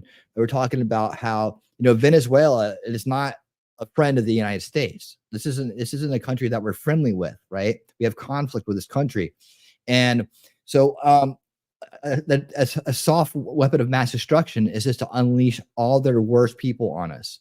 And then they have this open border thanks to our corrupt establishment. And then you have the UN down there helping guide people in. So let's not forget about the globalist influence on all this as well. And then the globalist mind control of DEI and all this other thing. They want a one world, open borders kind of world, right? So they're all behind it. And you see this happening in every Western country right now. And we're just talking about our problems right now. There's problems in France, there's problems in the UK and Belgium, and in Germany, and all these other countries that are over there. All the Western countries are facing the same assault, almost like it was planned. Dollars are going to pay for their services. I got some more clips I want to play. Let's play the clip from the young lady here, who mentioned how these people are getting Medicaid and they're getting government assistance. And you go to that, like young girl that got stabbed and she having to go GoFundMe. She got stabbed at ASU by a nut job. She got to GoFundMe to raise $20,000, which is probably how much it cost for that hospital bill she had to endure when she got stabbed by an idiot. Illegal's free. If you were illegally in this country, somebody stabbed you, girl, you ain't got to GoFundMe nothing. You ain't paying for nothing at the hospital. But if you're a citizen trying to better yourself at the university, paying taxes, your family paying taxes, you got to come out $20,000 or else. Let's roll the clip with this woman said, because I thought this was pretty crucial. Okay, so Arkansas is having a really big immigrant issue. I work at a women's Arkansas. Now we're in Arkansas. clinic, and we had a patient come in who'd been in the country for 5 days from Guatemala. My 5 boss days. was asking way too many questions about how she got Arkansas Medicaid, being in the country for 5 days. The two ladies she was with got in my boss's face and told her she was asking too many questions, and they took the patient and she left. She didn't deliver with us. This stuff is real and it's happening. And I need other people to recognize what's going on. It's scary. We have other women who are broke and Arkansans who need that secondary Medicaid to help pick up like deductible and co-insurance because it's expensive and life is expensive. But to have someone come in the country from Guatemala and after 5 days in the country, they have a card, an actual card. My kids don't have Medicaid cards. They have an actual card. Oh yeah. So Absolutely. the governor's office wants to get in contact. I would like to know how the hell this is happening. Other women, it takes like 3 months to get their Medicaid started. And so they get hounded every time they come in because they have a balance and they can't pay it. This is bullshit. In conclusion, how is this happening? These people aren't even speaking English. I mean, chances are how are they getting names right on the card? There's so much. See, this is like when it's starting to dawn on people right here. What this lady's going through, what she's experiencing right now, is when it starts to dawn on people. They start asking these questions. How is it happening? I can't believe it. It's surreal. It's absolutely surreal. Many factors here. It's inside. Someone inside Arkansas Medicaid has some connections to either Highest or the Clinton Foundation. Something's happening to get these people. They're being. That's a frame of reference right there. But it goes so much deeper. You know, this kind of people I'd like to be able to reach and explain to them more and more about how it's all going down. You know, answer those questions for them. You know, there's so much more than just the Clinton Foundation going on. That she's going back to Haiti days right there, right? It's the Clinton Foundations. I don't know that, you know, they're probably a part of it, but they're not the head of the snake here, right? So much more. But also for someone to get Medicaid passed that quickly, right? To get it that fast, you know, this is the corruption in this is the deep state corruption. And you talk about deep state. It's more than just the intelligence agencies that have issues, right? It's into everything. It's into the bureaucracy, right? It's in the bureaucracy. And that's what Yuri, going back to Yuri Bezmenov again, was talking about, building these bureaucracies where you put bureaucracy in between people, right? And that you can subvert that you can then turn around with corruption and subvert that bureaucracy into doing the will of the corrupt establishment. And that's how you're slowly breaking it. You're breaking the system. You're breaking the system. It's a slow kill. And that's what's going on. Trafficked. That's the only explanation. Traffic. Now, do I believe everything everybody say? No. She sound pretty convincing. Some things she said are specifics, which make me believe that she is actually experiencing these things, right? If she just generically said, "Oh, they're coming into the clinic," when she said they got their names on the medical card, they got their names on the Medicaid card, that this girl was in there for 5 days and she got access to Medicaid. I don't think she's making it up. I think she's telling you what she saw and what's happening from her perspective. And her perspective has probably been very narrow for most of her life and is now broadening, because these moments of clarity are starting to happen to people all over the country. This is where we really need to, you know, this is why I say that we need to be as dedicated to the truth as possible. Never jumping the shark, never getting into conspiracy grifts and leading people down a dead end, right? Be clear with our information, be truthful, stop this first to market bullshit, stop this, I need to be first, I need to get all the clicks and views, this attention-based model, right? We need to be clear with our information, so when they come over when they do have that moment of clarity, they can awaken and step into outside the first veil, the establishment narrative, right? Into the world of the alternative narrative, right? And that alternative narrative will not be another landmine field like it is right now, right? And so that they can get the clear information, so that they can onboard faster to the anti-establishment, onboard faster to resisting the corrupt establishment. This is, you know, I make this point all the time. And this is why, for people like this woman right here, her eyes are being opened. And when they're opened, that's the chance to bring her over and get her out of that trap, to free her from the cage that she's been in, her mind's been in probably her whole life, you know, I mean, her whole life, and, you know, to some degree. And that awakening makes powerful allies in this fight. We need everybody to get to come out of that first veil, influence, that establishment narrative influence. Like little things, that nuances when that we do that, we triggered in her unify. They mind can't to be make her recall them, which was minor details, makes me feel like that some of this has to be true, what she's saying. People that are just so generic in everything they say, I don't really think that half of what they say is true. But I know that this is happening. You got to be careful. Whenever the Fauci virus came out, I call it Fauci virus because he's the biggest liar when it came to that virus. When that virus came out, they were saying hospitals are overrun. And I'm like, I know why the hospitals are overrun. Because y'all got a ton of illegals in this country, undocumented, unaccounted for. Exactly.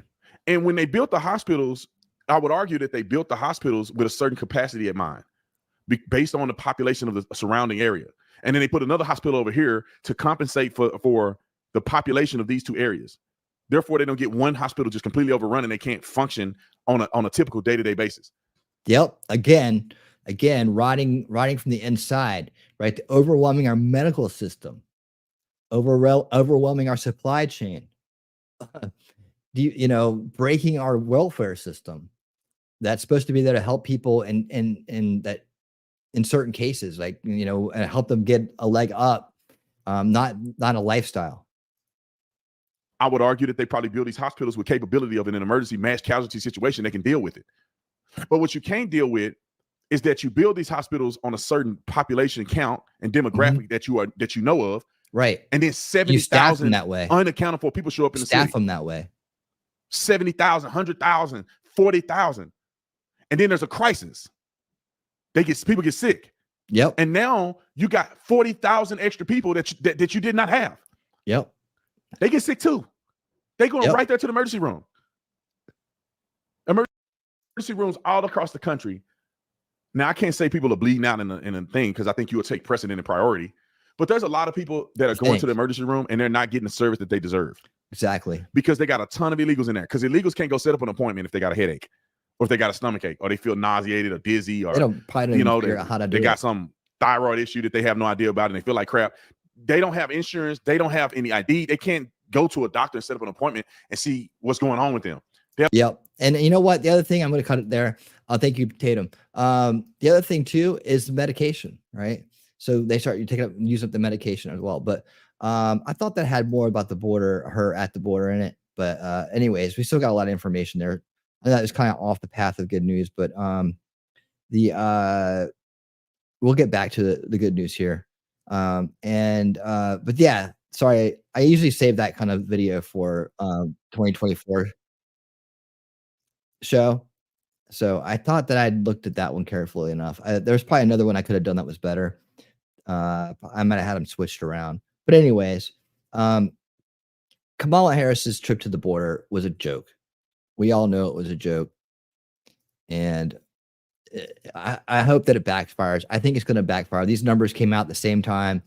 And we just need to talk about it more. I mean, we need to get active, man. And I'll tell you, from now to November, just get active. Just a little bit more conversations with people, a little bit more reaching out, maybe a video here and there if that's your thing. Whatever it takes, man. Find a way to plant those seeds, get people to realize this. I mean, if they're in the medical industry and they're not listening, a little story about that woman in Alabama, what's going on with Medicaid, how they're fast tracking them like over people who need it, could be that one moment of clarity. All right, let's move on to the next one. Always good news when the Kamala campaign is quote unquote in panic. Let's go. Kamala Harris has a big problem, and it's something that the Marxist Democrats thought was going to be the key to her strength. But instead, it's turning out to be a major liability and quite befuddling because a significant portion of Black people just don't like her and instead are going to vote for Donald Trump. And the Democrats rely on them to mindlessly stay stuck on the Democrat plantation. And in 2008, something like 96% of Black voters voted for Barack Obama because they have very high in-group favoritism like Jews. They favor their own ethnic group versus outsiders. But something very unique is happening this election cycle. I think there are a lot of Democrats saying, oh, these polls are too good for Trump, blah, blah, blah. The bottom line is, even when you average across all the polls, not just the polls that come out today, you look across those Sunbelt battleground states, Georgia, Arizona, North Carolina, on average, Donald Trump is ahead by 1.5 points. And I think this speaks to a larger issue that the Harris campaign has, what's up? which is she seems to be doing worse than Joe Biden did 4 years ago in states in which the Democratic coalition is highly reliant on voters of color. So in North Carolina and Georgia, that would be African Americans. Out in Arizona, that would be Hispanics. She is behind his pace with those particular voters. She's holding her own with white voters. And I think that's in large part why she is holding her own in the Great Lakes, up in Michigan, Pennsylvania, Wisconsin, because the Democratic coalition is whiter. You were saying, so with what he's saying, Anderson, Operation Mockingbird Cooper, who, by the way, interned with the CIA, not just one summer when he was in college, but 2 summers, which was covered up for decades and then just came out several years ago, which he then reluctantly did confirm, obviously becoming CNN's senior Operation Mockingbird asset. But what the pollster is saying is that there are millions and millions of Black and Latino voters who are leaving the Democrat plantation. If Trump was going to destroy America, he would have done it in his first term. If Kamala Harris was going to help out America, she would have done it in her first term. Okay, stop with all the lies. Yep. Yeah. Hey, Star. Good to see you. Yeah, I met Chris. Do you go by? Is Chris? You want me to say Chris? I met Chris over at Shizzy's morning show. So, yeah, Shizzy and I have been friends for a long time now. I guess in streamer years. I was around when he first started his channel, and mine's fairly new as well. We actually did a 10 episode series together on my show, Unveiling Reality, called the UFO Alien Rabbit Hole. And we had a great time just going through step by step how that rabbit hole works. And yeah, so we've streamed together a lot. I know you kind of just met me that day, But Sizzy actually is a good friend. We both have a musical background. We both were in the music industry. Didn't know each other at that time, but we were around some of the same people. And cool, Chris. And yeah, he gets shouted out on the channel here as well. Good friend. And yeah, actually, I don't say we're neighbors. We're close though. He's probably out of all the streamers that I know, he's probably the one that was the closest to me.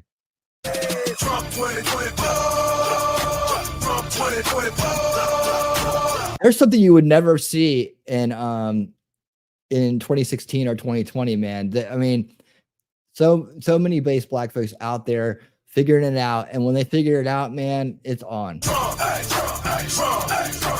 And then there's this guy who finally saw the lights and caught the eye of Elon Musk. Yeah, this dude. This is the guy I showed the other night. So he gets to get another round here tonight, man. This is the one that Shizzy was playing as well.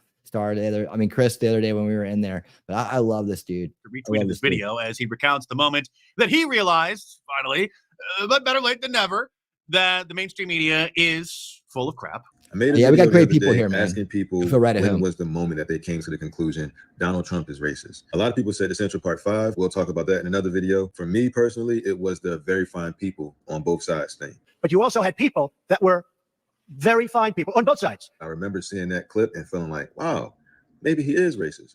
And I just happened to come across this video on YouTube. It basically said that the clip was edited and that I should go back and watch the entire clip. So I watched the entire thing. It got to that point where he says very fine people on both sides. I'm like, see, that's exactly, I knew he said that. There's no point in me even continuing to watch this. And then it goes on and it gets to the part where he's like, and I'm not talking about the neo-Nazis and the white nationalists because they should be condemned totally. So he said he wasn't talking about the neo-Nazis and white supremacists. Why would they show me part of the story and make me feel like this? Even in the presidential debate against Joe Biden, he brought up the very fine people thing. He said, I think they're fine people on both sides. What American president would ever say Nazis coming out of fields, carrying torches, singing the same anti-Semitic bile, carrying swastikas? We're fine people. Kamala Harris just brought it up on the recent debate. Let's remember Charlottesville, where there was a mob of people carrying tiki torches, spewing Yeah, there's a lot of people carrying tiki torches. We all know here because I did a special program, a special stream on those guys. Patriot Front, not part of MAGA, not voting for Trump. Those guys are on a part of the Marxist left-right paradigm. That is not part of the American left-right paradigm, which is, how much government are you willing to tolerate, right? They're on the Marxist paradigm, which is queer Marxists on the left, Patriot Front, Nazi Marxists on the right. They don't have anything to do with us, but they all get mixed in together with us because we're in the same country, but they have nothing to do with our politics. They're out there protesting to be seen and to recruit. That's what they do. And they don't vote. Most of them don't vote in our elections. They're just there to disrupt. And if there's any doubt about that, just take a look at where they're at and where they're protesting at. The Free Palestine queer Marxist people are out there at the DNC protesting, right? They're yelling, they're going to her rallies and yelling, right? And then the Patriot Front, tiki torch, khaki pants, Fed boys, right? They just show up to disrupt the Trump rallies, the Trump things, right? They show up to create the optics, but they actually just want to go there and fight and try to recruit people. And so they're not part of what's going on here. Yet they're still useful idiots to the establishment on both sides. Semitic hate.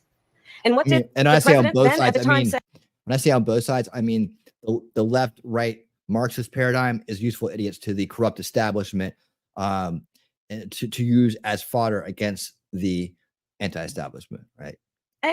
There were fine people on each side. People are still saying it, even though it's been debunked. Snopes just added this in 2024 that was a lie. Supposedly said in 2017. We've been trying to tell you, bro. Sometimes we forget just how plugged in we are because the average American, no disrespect to this guy, and it's great that he finally came around, but the average American is a moron and they have no idea what it is that's going on. And they actually believe what mainstream media is showing. The Canadians, awesome. We have a lot of Canadians to come try to keep Kamala's new core base of voters, white people. The Democrats are funding the White Dudes for Harris organization. You may recall not long ago, the White Dudes. This guy's the guy behind White Dudes for Harris. Star, by the way, I do a show on Sundays with Talking Trash and Truth. He's right there. It's called Old School Watch Party Sundays. And we do a documentary and a movie, right? We had a special Canada night with my friend Scott Free Freedom, who has a channel He stops by from time to time. Awesome dude. And we had a Canada night, and we watched a documentary called Canada is Dying. Powerful documentary. And we had him on, joined us for that. One of the rare times we actually have a guest on for a show, but he came on and joined us. And then we watched Strange Brew. So it was Canada night all the way through. And that is over on my Rumble channel. And you can probably find that in the documentaries and movies playlist. But yeah, it's if you haven't seen Canada is Dying, you might like that. And if you haven't seen Strange Brew, you totally would love it. There you go. For Harris group held a live stream with a bunch of celebrities, Democrat politicians, and now they're funding that organization headed up by this clown, and they're going to be buying $10 million worth of ads in key swing states. Dude, you don't represent white dudes, first of all. All right. Secondly, $10 million worth of ads, really? Wow. Yeah, for far too long, the left has essentially ceded white men to the MAGA right. And a thing that we know is that most men, especially most... No, we know all the cucks and the male feminists are on the left. We know that. We're fine with that. We see the people that are screaming racist, you're a racist at other people. That's usually people like you. White men aren't actually MAGA supporters. And so we decided that we wanted to create space for white men to be this guy talks like Stuart Smiley. part of electing Vice President Harris. A safe space for cucks. I'm not sure who the deuce is more cringe, the white dudes for Kamala, clown, or man. Kamala Harris's husband. Here he is on stage recounting the amazing moment during the debate when she walked up and shook Donald Trump's hand, trying to be a girl boss. Right up to him, remember? I'm Kamala Harris. And this guy was like,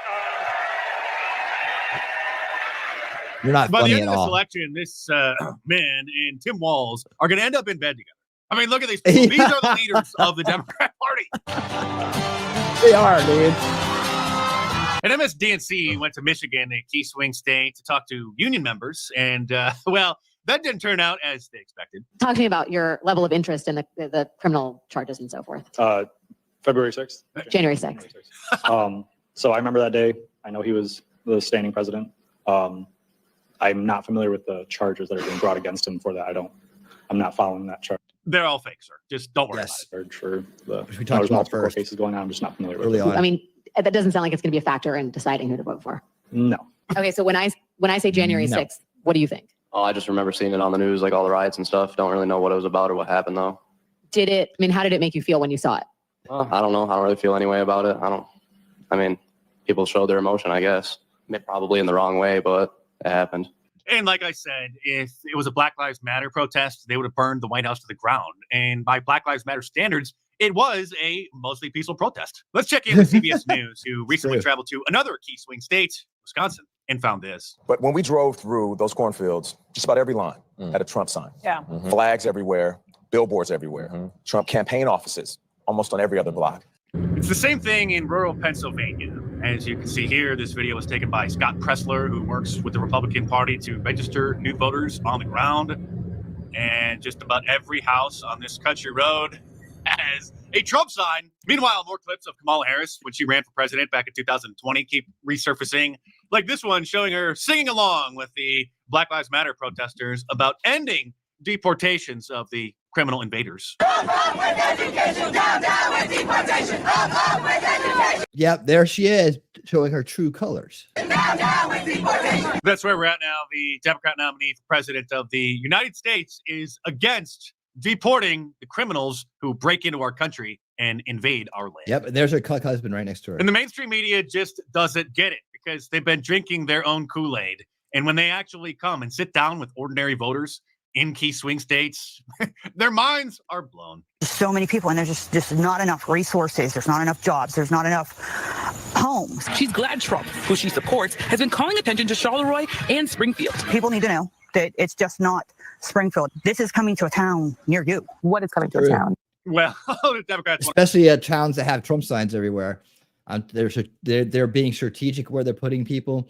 And like I said, if they were going to get in and build those 3 million government housing facilities, rental apartments and whatever, like on the government's dime, building those things, you can bet they're going to be filled with these illegals, and they're going to be in key swing states near big cities, so or in big cities, and then they'll shuffle the rest of them out into the rural areas.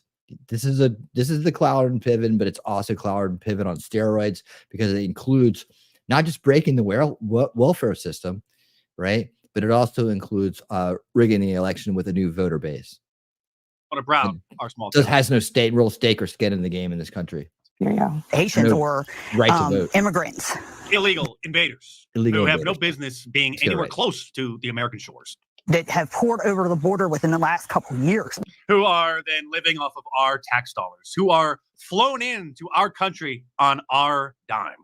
Yeah, you know who we should be letting in? We should be letting in Canadians, because they're having a hard time up there. And Chris, guess what? We haven't forgot about you here, man. As soon as we get our shit straight, we're gonna try to help you guys out, man. That honestly, I feel for Canada and what they're going through.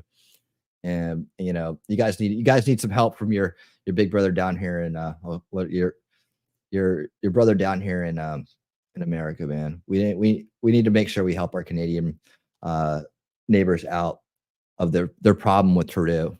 So hopefully there's some way, shape, or form, once we get our act together, we can work on getting the rest of the North America cleaned up, right? And Mexico has their problems too. We need to help them.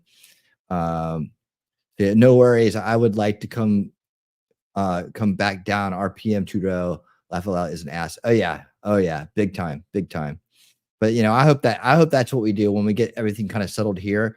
There's going to be a time we're gonna have to help other countries get out of the same situation that we're in right now. I know that we don't want foreign entanglements or anything, but this is a calculated plan. This is like the soft or cold World War that's going on right now, and it's coming from these globalist organizations and the useful idiots, and on the backs of Marxist ideology. So we realize that these things are very calculated, but we'll adapt, overcome, and overcome. But I do keep in mind that there are other people out there that countries that don't have the same liberties and freedoms and abilities as we do here, that are suffering these same things. And there are good people, like people up in Canada and other places around the world, that are getting hit with the same formula that we're getting hit with. Why is that a bad thing, given the fact that some would say the United States is a nation of immigrants? Immigrants of the past came to the United States on their own dime and then worked for a living. The tens of millions of illegal criminal invaders who have come here in order to get on welfare and get free hotels, get free apartments, get free food stamps, get free Obama phones, get a free education, get free healthcare, get free everything. Free to them, of course, but paid for by hardworking American tax dollars. And I won't even get into their dietary habits, which the mainstream media flipped out about when Donald Trump mentioned it at the debate a few weeks ago. But I will plug my new Cat Lives Matter shirt. You should. I know somebody who wants one of these shirts. Everybody should have these shirts. We're big cat fans here, but there you go. We all need Cat Lives Matter. Order from my online store at markdice.com. Click the link. That looks like Snips, doesn't it? I'm not my Snips, but Jelly's Snips. I think it looks a little bit like her. Maybe I could be wrong. I only see his pictures every now and then. Shelly, just go ahead and order now. I know you want the shirt. Description below. And for you ladies, the women's tee is also available. May not be on the main Get a women's page. tee. If it's not, then just click on this design and then scroll down a little bit, and it will All be right. available. Thank you so much, Head Mark. on over to markdice.com or click the link in the description below and check it. Eat the cat. Eat the cat. All right. So good news there, man. It's not working, but we still have to stop the plan. We still have to stop the plan. My dad was in World War II. Is a World War II vet, passed 7 years ago at 96. Wow. 96. That's awesome. That's awesome. What a great full life. And when came to Canada, had a job waiting, got educated in England. Okay, cool. Wow. That's amazing, man. Congratulations. I mean, sorry, Pass. Everybody has to go at some point, but I'm glad you had 96 years. He had 96 years. As someone with parents in their 80s, I'd love to know that my dad was going to be around at 96. I really would. So, that's awesome. And a war hero nonetheless. So awesome.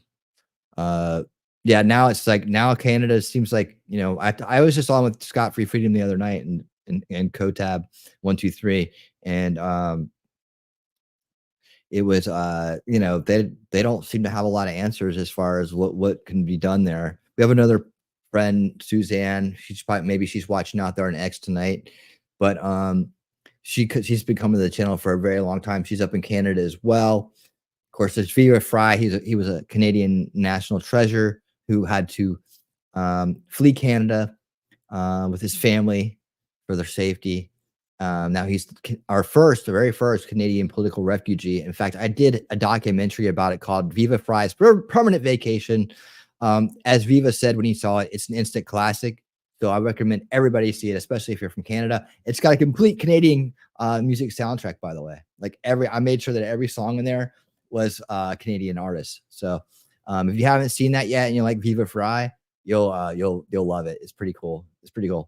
So all right. Let's see. Next up, what we got here? Are we at 51? All right. I'm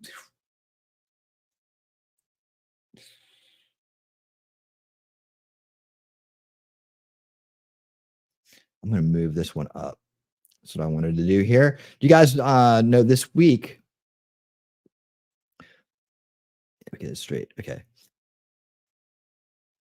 This week, Zelensky was in America, and they made a big deal out of him meeting with Kamala, Comrade Kamala McLeyer, and but he also met with Trump, and they had a really good meeting.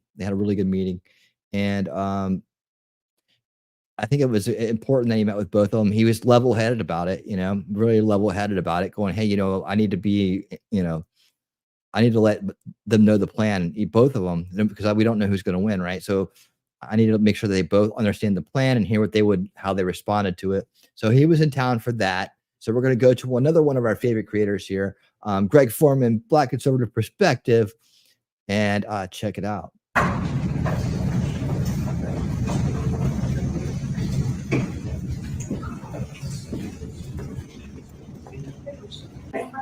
Press, thank you. Press, thank you very much. Thank you, Press. Thank you very much, Press. Please be moving. Very honorable. I don't even know if you know this, but when they did the Wow, impeachment hoax, it amazing. was a hoax. It's amazing, Chris. It was a Democrat hoax, which we won. But one of the reasons we won it so easily is that when the president was asked, it was over a phone call with the president, and he said, Imagine being on grandstand and play cute, and he didn't do that. He said, President Trump did absolutely nothing wrong. He said it loud and clear, and the impeachment hoax died right there. He could have said, well, I don't know. And I never even told you this, to be honest, but he was like a piece of steel. He said, President Trump did nothing wrong. We had a very nice call. He congratulated me on his victory. He just won. And I remember that. He could have played cute, and he didn't play cute. And so I appreciated that. So we have a very good relationship. And I also have a very good relationship, as you know, with President Putin. And Boy, oh boy, oh boy, oh boy, oh boy. We got to talk about President Donald Trump, statesman Donald Trump, diplomat Donald Trump, because this man is an absolute beast when it comes to foreign policy and negotiations. And whenever this guy is dealing with world leaders, you can tell that they may not like the guy, but liking him is not what matters. They damn sure respect him. And that is exactly what happened with Vladimir Zelensky, who showed up to Trump Tower to speak with Trump about the war in Ukraine. Okay. And there's a stark difference between how Trump talked about the war versus how Kamala talked about the war, and Zelensky's reaction based off who he was talking to. Because when he was talking to the Democrats, this guy was out here signing bombs. And it seems as if the conversation was mostly about war, right? How do we continue this war and to make sure that we continue to send a welfare check to Ukraine in support of this war against Russia? Take a look.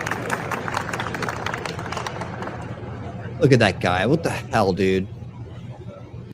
Well, President Zelensky, it is good to see There you go. So you can see right here, Kamala is 5'3". So there you have it. I think she's actually maybe even shorter than the 5'3".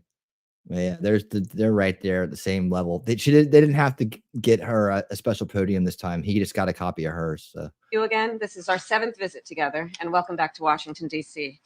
As I have made clear on our 6 previous meetings and throughout Putin. Now, I want to know what those 6 previous meetings were like. Honestly, seriously. I mean, I think she was just getting coffee, right? Putin's brutal aggression and war against Ukraine, my support for the people of Ukraine is unwavering. I've been proud to stand with Ukraine. I will continue to stand with Ukraine, and I will work to ensure Ukraine prevails in this war. To be safe, secure, and you hear that? She didn't say peace. She said prevails. And prosperous, the United States must continue to fulfill our longstanding role of global leadership. We must stand with our allies and our partners. We must defend our democratic values. 1 minute, 37 seconds later. And the American people know well the meaning of freedom, of independence, and the importance of rule of law. These ideals are central to who we are as Americans. And some of the most important moments in our history have come when we stood up to aggressors like Putin, just as we must today.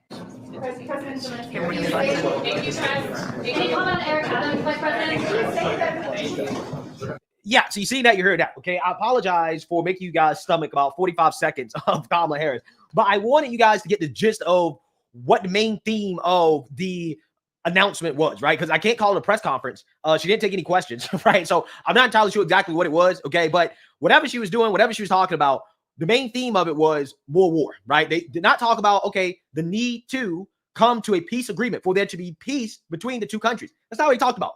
What he talked about was sending more welfare to Ukraine, okay, more equipment to Ukraine, more bombs to Ukraine, more weapons to Ukraine, basically getting the military-industrial complex richer off of the taxpayer dime, okay? That is what they talked about. That is what she discussed. And of course, the politicians get their kickbacks in the form of campaign donations. That's how this works, okay? And Zelensky was just sitting there going along with it because, hey, at the end of the day, that's what this guy wants, right? More money, okay? However, it was a little bit different with Trump, right? As you can see, with Trump and Zelensky, the vibes were different. Notice the stark difference between the theme of what Trump was talking about at the meeting with Zelensky versus what Kamala was talking about at the meeting with Zelensky. Take a look. Strongest of our soldiers, our people, of course, it will bring us closer to the peace. We need just peace. We need just peace. It's so important to have just peace for the people, especially for the families who, you know, who lost their children. It's See, he's saying peace. Kamala's saying, we'll make sure you have victory. See, I think he's more on the same page with Trump here. I think this is why Trump's going to be able to bring peace and end that conflict. Yeah, we were talking about this earlier. It's like a soft World War III, right? It really is. It hadn't gone hot yet, but it's really close. I mean, little bits here, little bits there, but pretty much just on the cusp of being hot everywhere. Big that's why this election is so important, not just for us, but for the world. President Trump, have you changed your thoughts on how this war should end, what you think should be done, or do you still stand by some of the previous? Well, I learned a lot, but I think I haven't changed from the standpoint that we both want to see this end, and we both want to see a fair deal made, and it's got to be fair. And I think that'll happen at the right time. I think it's going to happen. The president wants it to end, and he wants it to end as quickly as possible. He wants a fair transaction to take place, and I think. I mean, right now I'm campaigning, so right now I don't have much to do with it other than we're doing very well in terms of the campaign. And I've been saying that I believe if I win, we're going to have a very fair and I think actually rather rapid deal. It should stop, and the president wants it to stop. And I'm sure President Putin wants it to stop. And that's a good combination. So we want to have a fair deal for everybody. What do you envision is fair? Well, it's too early to say that. I mean, I have my own ideas, and I'm sure the president definitely has his own ideas, but it has to be fair. This war shouldn't be started, and I think that the problem that Putin killed so many people, and of course we need to do everything to pressure him to stop this war, and he's on our territory. That is the most important to understand. He's on our territory, and how to stop the war, to pressure him as we can, as we can. We have to do it. And do you think the U.S. is the best? The U.S. is the leader. U.S. is the leader of support. U.S. is the leader in the world, and of course we value the support of the United States. We're thankful to the United States, the people of America, and of course we understand that the United States can be the leader through any negotiation. You know, we have the peace summit, and we want to organize the second one, and we count on this support. I know you're both in a rush. Last question. Will there be another meeting in the near future between you? Could very well happen, but I think the president said it the best. This is a war that should have never happened. It should have never happened. and it wouldn't have happened. It's a shame, but this is a war that should have never happened, and we'll get it solved. It's a complicated puzzle, very complicated puzzle, but we'll get it solved, and people get on with their lives. Too many people dead, too many beautiful cities. I've seen those cities are so beautiful, and that, you know, I don't know how you can ever rebuild them the way they were. It's not possible. You have to come, by the way, to see us. I will. It's a beautiful country, beautiful weather, beautiful everything, but we have to get this over with. But it's a war, and the president agrees this is a war that should have never happened. Okay, thank you very much. Thank you so much. Thank you very much. That was a much better Yeah, press so you see, now conference. you heard that. Unlike the Kamala Harris press conference, President Trump and Zelensky took questions. Okay, they took questions from the media. Trump stressed the need for peace. Okay, he says, listen, you got to make a deal. We need peace, right? That is a far cry from what Kamala Harris was talking about, which was, hey, we just got to defeat Putin no matter what. Now, what does that actually look like? She can't tell you that, right? Nobody can really tell you what victory looks like. What does defeating Putin actually really look like? They can't tell you that. But as of right now, the holdup in regards to peace is the fact that, hey, it seems as if Ukraine is probably going to have to give up some of these territories that have basically already been captured by Russia, and also remain neutral when it comes to the prospects of joining NATO. Right. That's basically what's going to have to happen, right? That to me seems to be the most likely path. Okay, neutral. And we covered the Tucker Carlson Vladimir Putin interview, and he's basically and he laid it out. He laid out the history about the territories, about the people who live there, how they ended up in Ukraine when they were part of Russia at another time, all that stuff, right? But he also talked about the whole NATO deal and how many times the corrupt the establishment in America has turned around and stabbed in the back or not included them when they've reached out to try to, you know, say, hey, let's work together. Hey, you know, the Soviet Union's behind us. You know, let's work together on these different issues, right? I mean, if you don't want to work with us, we're going to have to do it ourselves. But so many times we've broken so many promises to Russia that we've made, right? But at the same time, this is the conflict that has to do with a couple different things. And yeah, there's going to have to be some concessions made. And we kind of already know what Russia wants out of this, right? And why they went to war in the first place with this, you know, to head off, to prevent, you know, NATO from being around their border, and also, you know, to reclaim. I guess like some of it has to do with territory as well, right?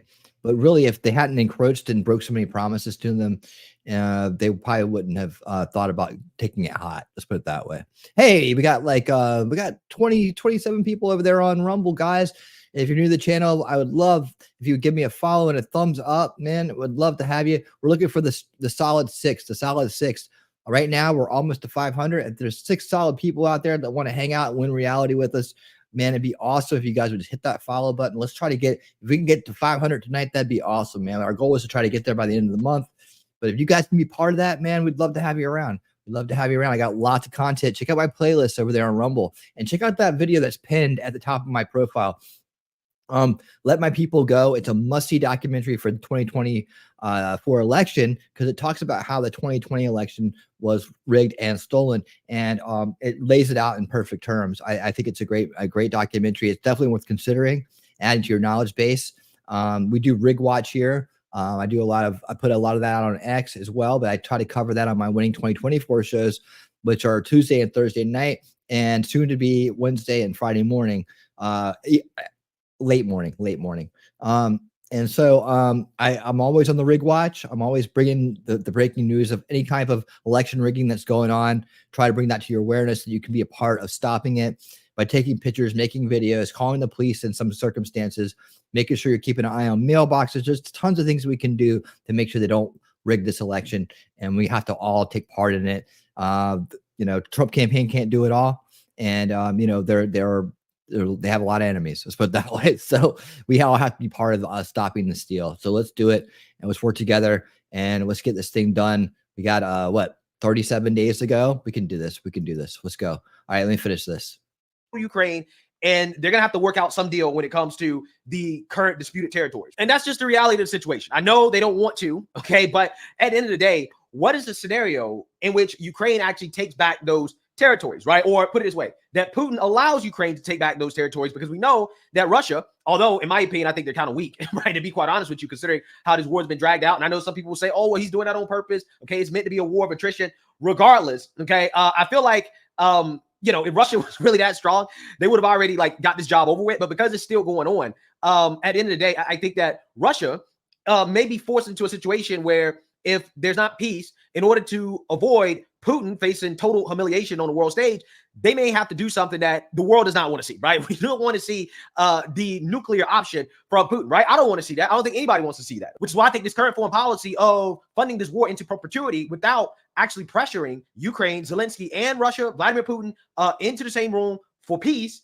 is bad foreign policy. It's not good for Ukraine. Okay. And it's something that we have to, at this point, think about what is the long-term best interest of Ukraine and the United States. And right now, the best long-term interest of us and Ukraine is to have this war end ASAP, right? To come to some type of peace agreement now, not later, okay, before it's too late. Because they're never going to pressure Putin to completely withdraw and to humiliate himself by losing to Ukraine. That's never happening, okay? And again, I'm not sure there's a scenario in which Ukraine can actually keep these territories or take back the territories, regardless of how many trillions of dollars that we send them, because best believe that's what we're in this for. We're in this for trillions. And that's how much the politicians will spend of your taxpayer dime while telling you, oh, no, we just got to keep spending this money, keep sending this money to defeat Putin, right? We're going to defeat Putin. Again, none of them can tell you what defeating Putin looks like in a way that's actually realistic, but this is what they claim, right? They're trying to convince you that, hey, these Ukrainian forces, they're going to take back these territories, including Crimea, which again, you know, hey, it's been 3 or 4 years, and you know, it seems like we're at a stalemate here. So if that's the case, again, at this point, you might want to just cut your losses and say, hey, what can we do as a compromise, okay, to make both parties satisfied, right? Not happy, but satisfied, okay? And I think that Trump is in that type of mindset, right? Where he's like, we have to have peace. The number one thing is peace, okay? And it is refreshing to see a leader of the United States of America leading with peace through strength. And this is something that even RFK praised Trump for as he came out at one of his rallies and talked about how proud he was of President Trump in the way that he's handling this war in Ukraine and, you know, speaking with Zelensky and trying to come to a peace agreement. Take a look. And 2 days before the invasion, Kamala Harris went to Germany and said definitively for the first time by any U.S. leader, we are moving NATO into Ukraine. And that is something that we all need to understand, that provocation. And I was so proud of President Trump because everybody says that he alienates people all over the world. He doesn't know how to be a diplomat, but he was the epitome of diplomacy. And I urge you to go look at the YouTube.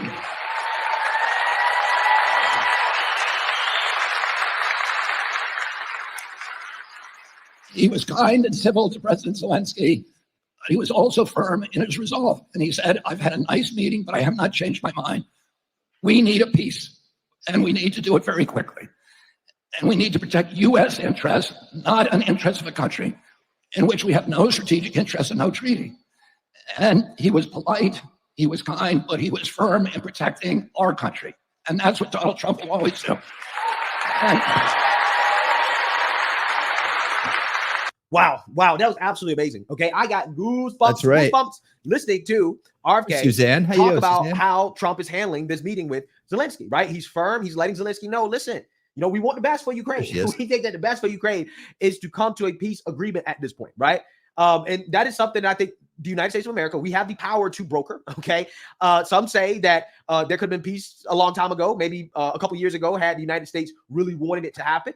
And I think that is the position that we're in right now. We're in a position where we can make it happen, but we're going to have to stand firm. We have to let, you know, Mr. Zelensky know that, hey, you're not going to be able to get everything you want, right? And we just can't keep funding this into perpetuity. You guys have done an amazing job thus far defending your territory, and we believe in your cause. However, we're funding this. And, you know, ultimately at the end of the day, it is what it is. We can't continue to throw money at something like this, especially considering how the end game is not defined, right? It's very ambiguous in regards to what the actual end game would be. Like, what does a Ukrainian victory look like, right? I don't think that anybody has really realistically defined exactly what that is in realistic terms, okay? In idealistic terms, Russia, they evacuate the territories that they invaded. But even then, you still have complicated issues with how to deal with the separatist groups, right? The ones that are pro-Russia, okay, in those regions, like exactly how is that going to work out, right? So again, there's a whole lot of things to work out. But regardless, again, the end goal is ill-defined. Nobody knows what it is. All we're doing is throwing money at it. And again, I understand the Ukrainian cause. I'm sympathetic to it.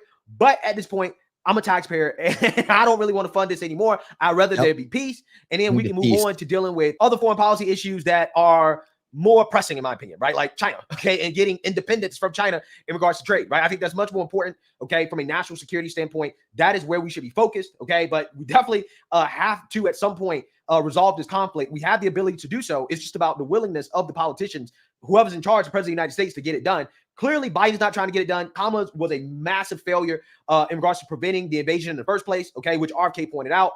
And they're not really talking about peace, right? And again, that's why this election is so important. If you want peace, Trump is the candidate of peace. The candidate of war is Kamala Harris. And I think this situation right here really highlights that. So let me know what you guys think. Make sure you like, comment, and subscribe. Most importantly, share a Black conservative perspective. All right. Thank you, Greg. All right. This is always fun. And then after this, we're going to head into funny and cool videos for this evening. So this is our wrap up of good news of the week here. Okay, if we're gonna do that, okay, I did have one more. We're not gonna do all of this video. We're gonna do a little bit of it, just the intro part of it, just to get the key points. We're not gonna go into all the commentary here. So let's just get the key points of this video. Here we go. And it has to do with Pennsylvania and the election 2024. Let's go. We got some good news. We got good news for those that like Donald Trump. Key Pennsylvania county flips to majority GOP for registered voters. This is huge. This is Luzerne County. Feel better, man. They say there are now more Republicans registered to vote in Luzerne than there are Democrats.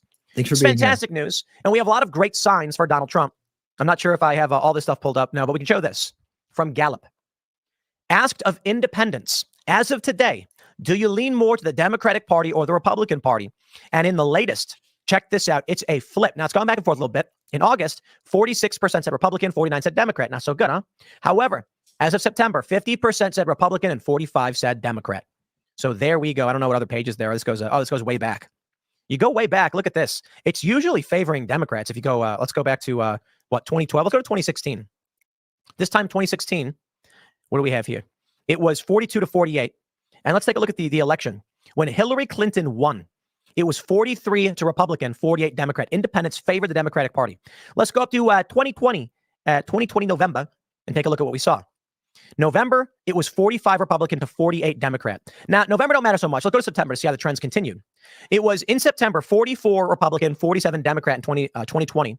And in 2016, in September, so I'm comparing it to like now, it was 44-49. The fact that as of right now, in September, it is favoring Republicans is largely indicative of a Donald Trump victory. But don't count all your chickens before they hatch, my friends. You best get out there and do the work. Lord help us if you kick back in your recliner right now and say, we got it in the bag. The polls are on our side. Leave it all in the field. Leave it all in the field. Yeah, you better not. But my friends, while we're learning the crazy news that Luzerne County has flipped red, with the GOP taking voter registration lead, we're hearing about how the Republicans are doing a tremendous job registering new voters. We got this. Republicans scrutinizing automatic voter registration in Pennsylvania. Republicans are stepping up scrutiny of their system for registering people to vote through its driver's licensing centers. You see, Democrats are just like, we're going to automatically register everybody. Yep. And they're hoping that will skew Democrat. Now, there is still some good news here. Yeah. And you know what? We covered some of this too, like out in Arizona, how they're doing this. And then a bunch of people who shouldn't have gotten registered to vote, got registered to vote, people that aren't citizens. So yeah, it's another reason why they love this system right here. Despite the fact that it seems like they're doing this to counteract Republican ground game, we've got a lot of reporting that new voters are leaning Republican as it is, and Democrats were trying to curtail voter registration. In fact, it may be that the reason Republicans are taking over is because people are getting automatically registered and they lean in Republican. So we'll see. I do. But where do we go from here? Listen and do. I got bad news for y'all. ABC News says this could be the closest presidential election since 1876, but a normal polling error could also result in one candidate winning easily. I think they're all lying. I don't think they want to admit that Donald Trump has a commanding lead. Now, I can tell you why, but let me throw. Yeah, because they set up the narrative, so in case they need to, when they try to steal it, they can say, "Well, see, it was a close race."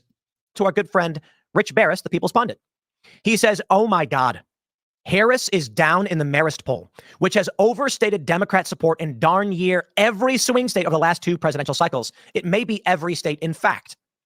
Marist has Arizona up Trump, Georgia Trump is up, North Carolina is a tie." That means Donald Trump's taking the lead. Let's take a look at top battleground states. As of right now, in aggregate, Donald Trump is leading the battlegrounds by 0.1. But how much does that really matter? If he wins Georgia and Arizona, is that going to be enough? Well, Trump's got to win a little bit more than that. Here's the deal. This is the aggregate. And as I've mentioned every single day, we've gone over the election. The bias in favor of Democrats in 2016 and 2020 was between 3 and 5 nationally and 4 to 7 in swing states. And I say this every time. As of this date in 2020, Joe Biden was up 7. Right now, Harris is up 2. The reality, Biden ended up clearing around 3. He was up 7. He ended up about 3. And that was with the shadow campaign. How can Kamala Harris possibly win with this flood of pro-Trump support?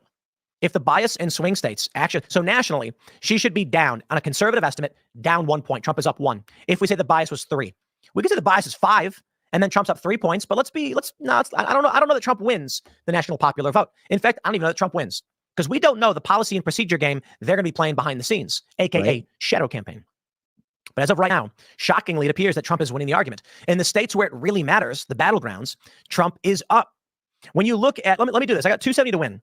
Let's go. So we're going to look at the 2020 presidential election map. This is based on polling right now, and there are toss-ups. So it can go either way. Let's play this game.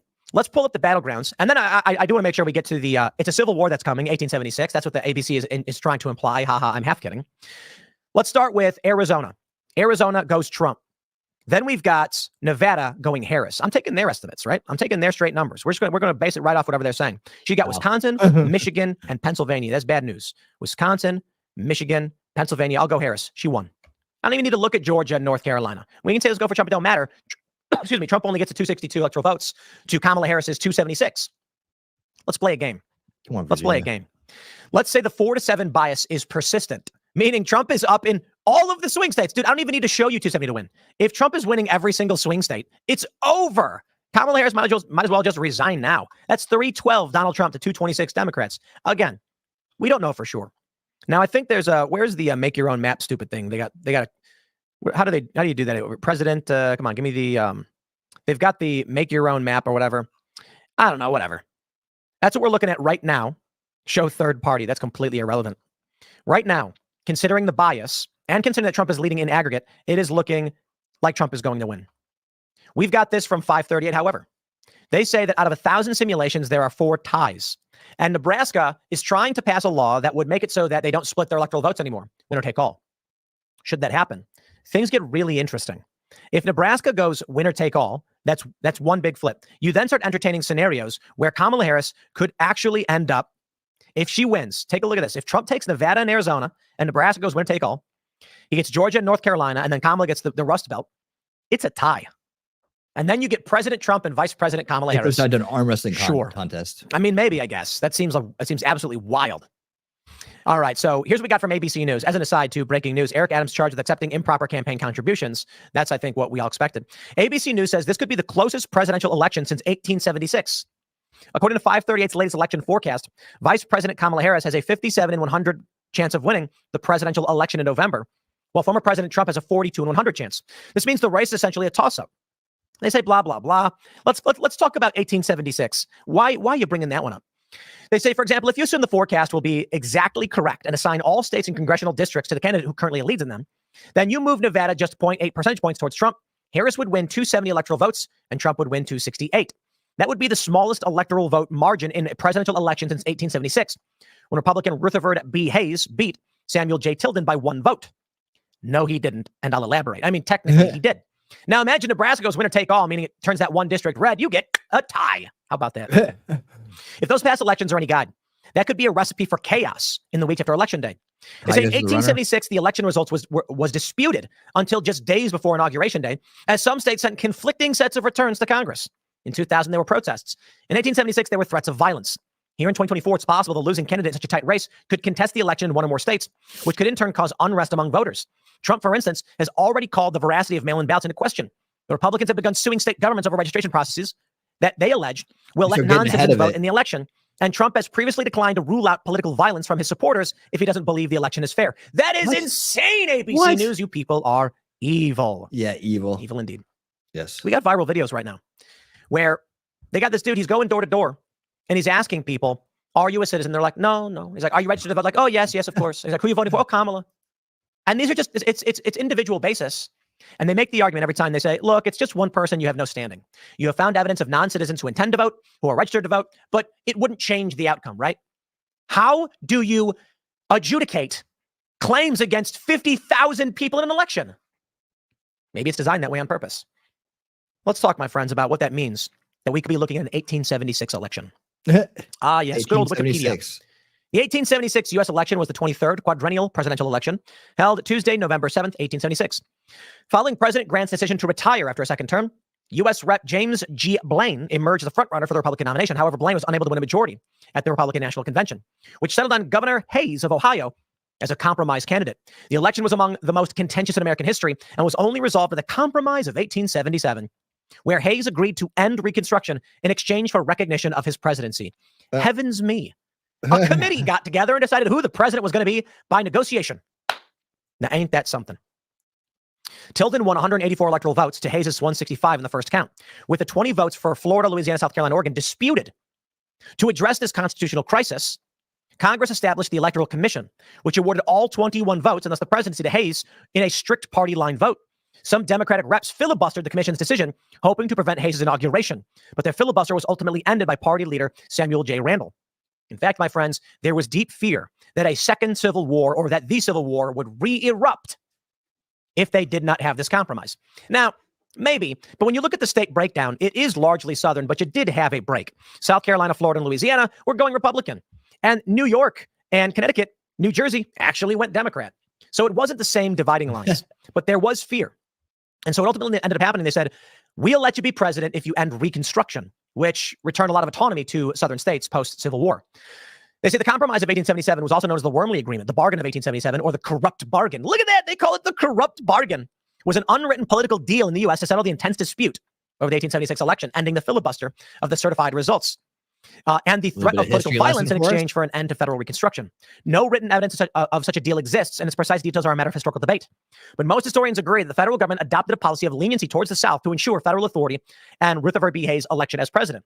The existence of an informal agreement to secure his authority, known as the Bargain of 1877, was long accepted as part of American history. Its supposed terms were reviewed by historian C. Van Woodward in the 1951 book, Reunion and Reaction, the Compromise of 1877, and the End of Reconstruction. Under the Compromise, Democrats controlling the House of Representatives allowed the decision of the Electoral Commission to take effect, securing political legitimacy for Hayes' legal authority as president. The subsequent withdrawal of the last federal troops from the southern United States effectively ended the Reconstruction era and forfeited the Republican claims to the state governments in South Carolina, Florida, and Louisiana. The outgoing president, Republican Ulysses S. Grant, removed the soldiers from Florida. And as president, Hayes removed the remaining troops from South Carolina and Louisiana. As soon as the troops left, many white Republicans also left, and the Redeemer Democrats, who also dominated other state governments in the South, took control. Some black Republicans felt betrayed as they lost their political legitimacy in the South that had been defended by the federal military. And by 1905, most black people were effectively disenfranchised in every southern state. All this because they feared that we could devolve into another civil war. So how about that? Very interesting. I'm gonna cut it there. Very interesting. ABC News, though, take it with a biased grain of salt there. Who knows? I'm not gonna read off this fact, all that history. Who knows how they slanted it, some of that. But anyways, interesting in the polls, man. That's good news. And I hope you guys have enjoyed the good news. We're gonna be moving on here to our funny and cool videos for this evening. I always like to have that last half of the show be uplifting and funny and lots of laughs involved, because we work hard during the week. We work hard during the week, and we need to kick back and have some fun, keeping on top of things and dealing with this crazy world right now. Let me just do this. Oh, look, I did move it over. Huh? It's hard work and it's taxing. I'm just setting up the funny videos here. I have to redo the things every time.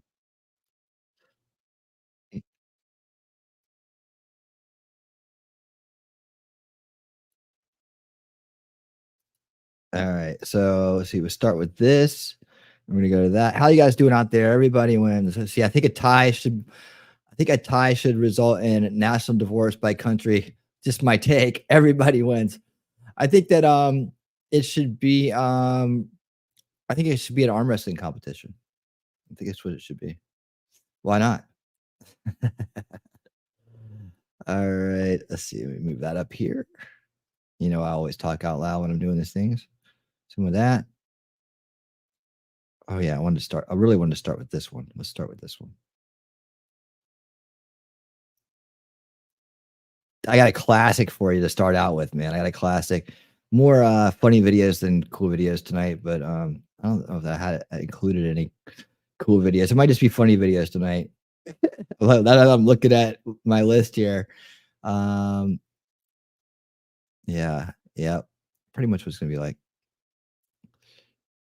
That one up. And it'll be a little bit shorter, but no, not really. We'll see. Man, sometimes YouTube, it just lags on me.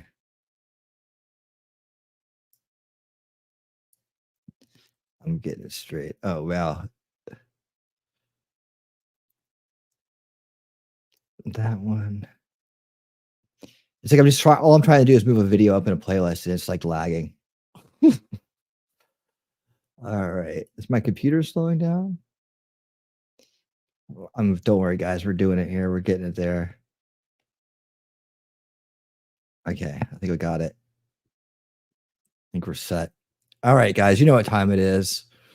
You know what time it is. And you know what it's time for.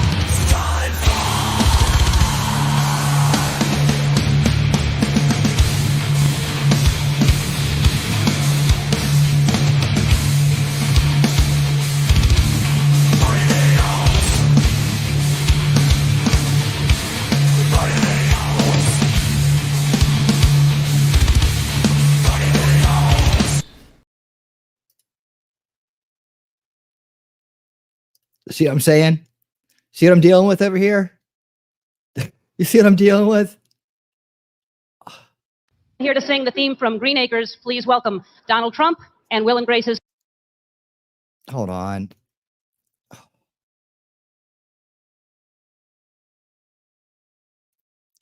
Here we go. Boom.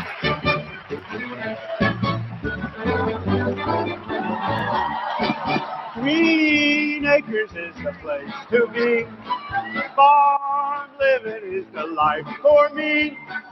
Land spreading out so far and wide. Keep Manhattan, just give me that countryside. Y'all think where I'd rather stay. I get allergic smelling hay. Just the door, penthouse view. Darling, I love you. Give me Park Avenue. The George. Touch Road. Fisher. Trump Tower. You are my wife. Goodbye, city lights. Green Acres, we are there. Yes. What a great entrance. Wish I could have made that a little bit smoother, but here you go. Lefties losing it. Here is a lefty well and truly losing it. Why is it doing that? Why is it doing that? Telling him you're Oh, voting yeah. for Donald Trump is among the most dehumanizing things you can do. The narcissism, the entitlement here is off the charts. Oh, I'm not transphobic, but what exactly? You're about to tell me the most dehumanizing thing I've ever heard you believe about trans people? You're about to tell me you're voting for Trump? You're about to tell me that you don't think trans women should use the women's bathroom? If you need to put a disclaimer and that but, maybe keep that thought to yourself. Maybe let's try and think of another thought. Does anybody take that Fake person nails seriously? until I don't. eyeshadow don't make you a woman. XX chromosomes do. I don't write the rules. Talking about Thank you, entitled Wolfman. and narcissistic, check out this British lady having an almighty meltdown because a polite driver called her Miss. You see, she doesn't identify as Miss. I'm telling you, it's a frigging problem. And I'm saying to you, thank you, miss. And then all of a sudden you start to be angry. Why would you say thank you, miss? I don't. Because I'm trying to be polite. But how do you know I identify as a miss? I might be a miss. Identify? I might be something else. I don't know. I'm not asking for identification ID. I'm just saying thank you, Well, I miss. think it was disrespectful. How is it disrespectful? Because you don't know me. I've literally just got in your cab. Yeah, and you said nice I've been car, in and then the I said car thank you, miss. 5 minutes. Okay. And you Okay. call me miss when it's not your place, is it? You're It's not not family. You're not a friend. Just supposed to lecture somebody. Saying thank you, miss. What a piece of trash. It's disrespectful. I love this call you trash. To me. How is it disrespectful for How you? do you know I identify as anything? What do you mean, identify? You know, like gender. Gender? Yeah. What do you mean I by might gender? be a they. No, you're that. You're I a might woman. be- You're a woman over here. I can see you're my eyes. Right, okay. Okay. So that makes okay. Okay for what? I mean, guys, I'm gonna put you give down me and let you complimenting, out. So and then if I would say I to give you thanking. If I would say to you, thank you, mister, do you Yes. think that's all right? Of Don't course. think that sounds disrespectful? Usually people in England using English, they say sir. So maybe you say sir. I don't know. Hey, mister is okay. But Yeah, call him maybe you sir. don't have education, so maybe you only say mister. So I don't know. That poor dude isn't paid enough to put up with that craziness. It's so crazy that I'm suspecting it's some sort of a setup, but these people do actually exist. Now, crazy sums up this next clip. Mother right? No, Because that's it's not how humor. we do it. Let me show you how we take care of the creature. Let me show you how we take care of the creature. Dumbass. Go, Rita! Dumbass. Rita! That's how it's done. Yeah! Ooh, that right there is Clever to pissing destroy Susanna your off. own property. Yeah, that's really going to show BB who's boss. Right. Now, you have to give Charlie Kirk credit here. Not only does he go to college campuses and seeks to have dialogue with the lefties, but he manages to keep his cool and his manners, even when the lefties are as obnoxious and odious as this next dude who asks him what drug he's going to overdose on if Trump loses. When Kamala wins and when you go into manic spirals, everything you've worked for crumbles around you. What illicit drugs you can overdose on? So if Trump wins, what are you going to do yourself? I don't know. Probably move to the Netherlands. I don't want to deal with them. Can you answer the question though? Well, I hope that Answer the Trump, question, Snowflake. I hope Trump wins. Kamala Answer might the win. question. Let me tell you what happens. Coward. So let me tell you what happens. If Kamala Harris wins, which she might, unlike you, I will not flee my country. I will go back to work the next day if Kamala Harris wins. And you might be right. Kamala might win. It might be too much. But I'll be able to look my daughter and my son in the eye and say, I did everything I possibly could to make sure that this country remained free and prosperous for you guys and that I gave it all on the line. Good luck with that, buddy. Come on, a sweep. Come on, a sweep. See, this is what happens when you don't discipline your children. Imagine hiring It's funny when a snowflake is trying to call someone a snowflake. that dude one day. Now to a young woman who doesn't need a job. She didn't even need school. She was too busy gallivanting around the world, telling presidents and prime ministers how to run their Greta. countries. And now Greta Thunberg is here to tell us why her anti-Israel crusade is linked to climate change. In Palestine and all over the world, the fight against colonialism and corporations' destruction of the planet are intrinsically linked. Look at Chevron. Everyone knows that Chevron is one of the world's biggest climate criminals. But the oil giant is also Everybody knows fueling that? Israel's genocide in Palestine. As Israel bombs hospitals, homes, and schools in Gaza, Chevron supplies them with energy from 2 Israeli-claimed gas fields in the Mediterranean, making millions in the process. Ending Israel's genocide in Gaza and Everybody Israeli knows apartheid that is you're a a climate joke. justice issue. That's what's funny. Israel is destroying Palestinian lives, but also destroying Palestinian lands and resources through its warfare and industries that pollute and destroy the environment. We cannot stand by and do nothing. Oh dear, just like her catastrophist global warming nonsense. Just about every Right? word she utters No, there is I devoid know. of sense, facts. But remember, that didn't stop several world leaders from allowing that simpleton's activism and the climate cult to damage their energy security and with it, their economies and the prosperity of their people. And far from destroying the natural environment, Israel plants millions of trees every year. In fact, in 1948, they only had around 2% of the country covered All in right, trees. that's all I and wanted now to see that on that figure one. is around 8.5%. You think Greta We gotta move on to the next one. That's a long video there, but it's a good one. If you want to check it out, that's Sky News Australia. They're awesome. But we need to learn how to win an election. Hold on, I'm gonna slow down here so I don't accidentally click and send it back to the last video. Boy, it's dragging ass right now. Woo!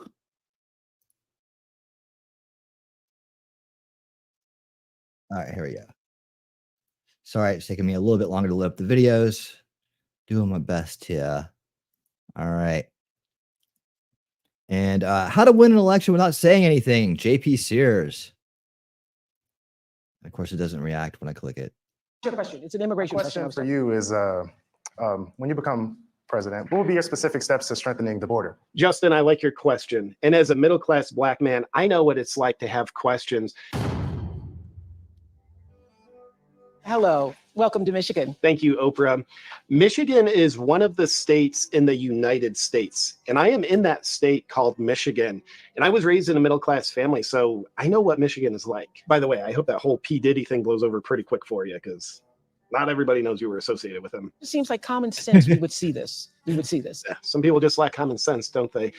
So I'm glad to be running for president. It seems to us that something happened to you the moment President Biden, stepped aside and withdrew his candidacy. Yeah, it really surprised me. It's like the media were just all of a sudden instructed to relentlessly say nice things about me. And that's what changed about me. But do you know who's struggling with change? Single mothers trying to change their babies' diapers, who can't afford basic necessities like diapers, applesauce, baby poop, and the border. When Donald Trump was in office, he took away women's rights to choose which diapers they want their babies to poop in. He lied to the American people. I've spent my whole life as a woman, so I know what it's like having zoo animals held in captivity against the will of the Affordable Care Act. And I think we need to save this democracy from overpriced water parks. Everybody in America, left, right, middle, has concerns about immigration. And I'm told that Justin, where are you in the audience? Justin, what's your question? It's an immigration question. The question for you is, when you become president, what will be your specific steps to strengthening the border? Justin, I like your question. And as a middle-class Black man, I know what it's like to have questions. But I think what you're really asking is, you're tired of all the drive-by shootings and gang violence that I assume you're involved in. Am I right? Yeah, of course. So when I'm selected president, I'm gonna do something about the border because the current administration has left it a mess. We can't take 4 more years of this because eventually 4 years turns into 5 years and then 6 years. And then who knows what after that? And people just want to be able to buy groceries without stepping in bubblegum in the parking lot. So I think with the right amount of duct tape and the rich paying their fair share, we'll be able to make sure that you get to see the next eclipse without having to worry about your right to choose. Listen to this. A majority of young Americans, 18 to 34, say that the cost of living is their top issue ahead of the election. Really would love to know what your plan is to help lower the cost of living. Plan? Yes. Yep. Specifically, I plan on lowering the cost of housing by reducing the price of homes. Because as a fellow person of no color, I know what it's like to be able to afford a house, but want it to be less expensive. But to get that done, we need to decrease funding while increasing funding in order to get that done. And I think if that can be done, it will be done, as it has been to be. Thank you, guys. Shelby from Virginia, who's also struggling with the cost of living. Tell us your story, Shelby. Why? I'm 24 years old. I'm a graduate student living with my parents, and I want to move out next year and potentially buy a home. And I'm concerned about the affordability of one with the extra costs and bills I'm paying now, along with the bills and costs I will pay in the future too. And so everything just has a cost and everything is so expensive. And so I'm worried about my capacity and how I'm able to fully support myself once I do live independently. Shelby, I can tell you've got a great head on your shoulders because you're currently not working, you're a student, and expect within a year you'll be able to buy a home. And that's what the American dream is, to get enough REM sleep where any dream can be dreamt into reality through the power of the Boy Scouts of America. And you know what? Speaking from one Black woman to another, I also don't like being accountable to pay my own expenses and bills, you know? But do you know who Donald Trump wants to pay your bills? You. That's who. But under my administration, I'll pass legislation where you won't have to. Everyone else will have to pay your bills, and you'll have to pay everyone else's. That's equal outcome. I'll also sign a bill that mandates equal outcomes in all sporting events because that makes just as much sense and will be just as good. And I think you can see from my track record, I absolutely will not ban fracking once I outlaw it. Thank you. Thank you. Okay, we want to hear what's going on in another battleground state. Tracy is a regional organizing director in Nevada. Tracy, tell us how things are going for you. Hi. Hi, everybody. I'm Tracy Lee, a regional organizing director in Nevada. I am the silver state this year because there's so much on the line. From healthcare to lowering costs, these issues impact all of us. My team and I have been building relationships with voters across this state because here in Nevada, we know that enthusiasm alone does not win campaigns. Organizing does. You know what, Tracy? You're right.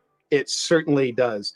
Both my parents were Chinese, even more Chinese than you, and we had a lot of organization in our house. No enthusiasm, a lot of organization. My mother had everything feng shuied, and my dad would practice his karate moves on the front lawn. And as Chinese, Mexican, American, Africans, we understood that the way to get our Christmas gifts and New Year's abortions was to dream big and tinkle often. What is on your heart to say to the American people as we have 47 days until November 5th? What's on your heart? You know, Oprah, we both come from middle-class families, so we literally understand everything. And with the price of prescription medications, school supplies, go-kart racing, and firewood going up, I think we can do better. And once we do that, it'll be done, but we'll still have more work to do. And I will bring my experience as a phlebotomist into the White House so that children and tax-saving incentives can help secure this nation that we all love, America, and the occupants in which dwell within it. Thank you, Oprah. Oh, that was a good Hi. one. I don't know about you. That was a good one. Man, that was like hilarious from start to finish. No lulls there.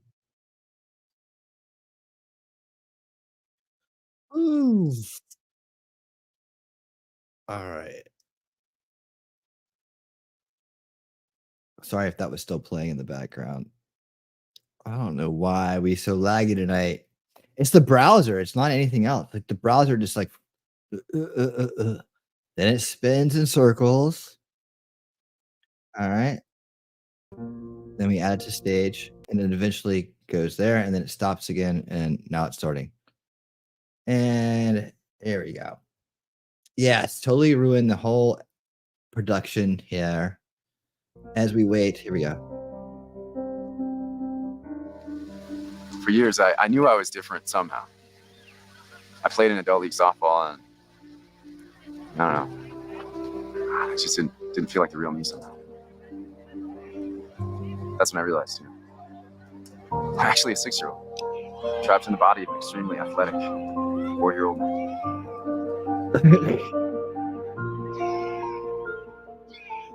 I'm Paul Cornell Jr., and I identify as a 6-year-old. And as a 6-year-old, I compete in the Cedar Valley Little Rookies T-Ball League. Go team. Here's my baseball card. It's a real collector's item. I had it printed at Staples. Boom goes the dynamite. I just belong here, you know? I finally fit in somewhere. You know what?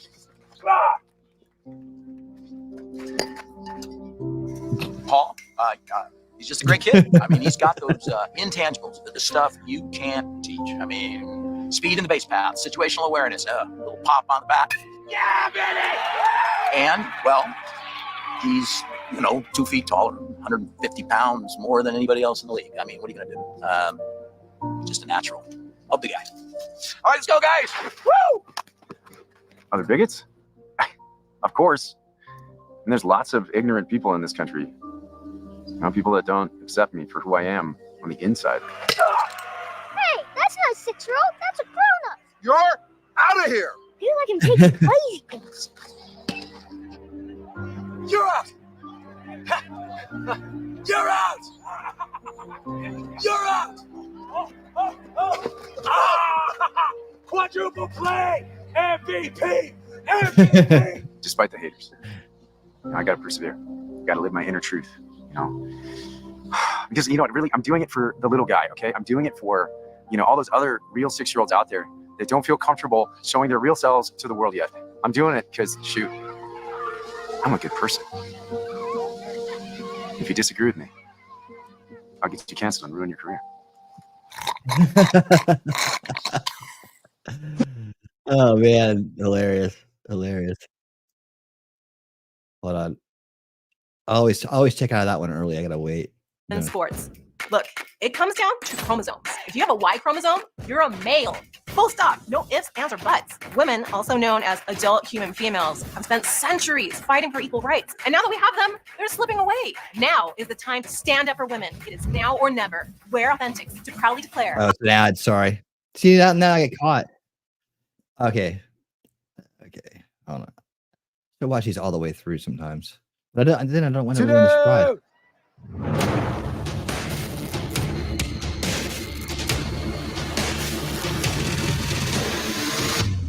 I identify as a 5-year-old. Is that fair? Did you just There you go.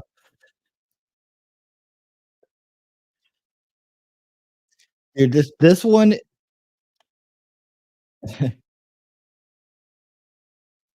Hold on. I'm afraid to refresh it because it might knock my playlist out of order. Oh God. Let's try doing that. See if that speeds up. Give me 1 second. Let me see if no, that wouldn't make a difference, would it? Let me try something out here real quick. Give me 1 second. Let me see if I can. All right. Let's see if this will work. This may make it better. At least on this end. If not, it's my system, not the feed from YouTube.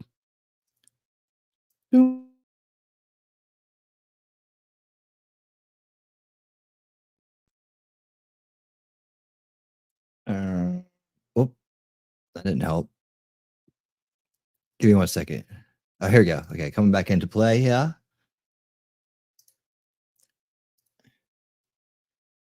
It really didn't help. All right. Well, anyways.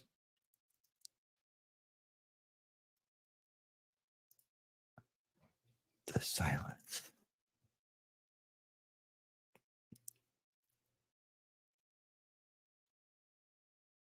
Holy cow, the lag.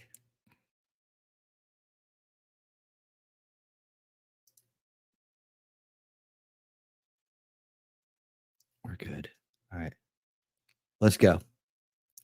Chinese. Yeah, check them out. Chinese black. Yeah, got a new show for y'all. A damn good show. It's a black Chinese. Yeah, check them out. Chinese black. 好吧，这个羊油包咋个卖？4块一个。4块一个，给我来一个嘛。哎呀，这种。加辣椒不？多放一点辣椒。这个啊，我最爱嘞。哎呦，这个我最爱嘞。可以嘞。Good. 好嘞，哥，可以嘞。Thanks, Heidi. 这个来了嘛？哦哟，好吃的，哦哟，太安逸了，这个这个，哦。Got all the Chinese women looking at him. 好吃。太香了。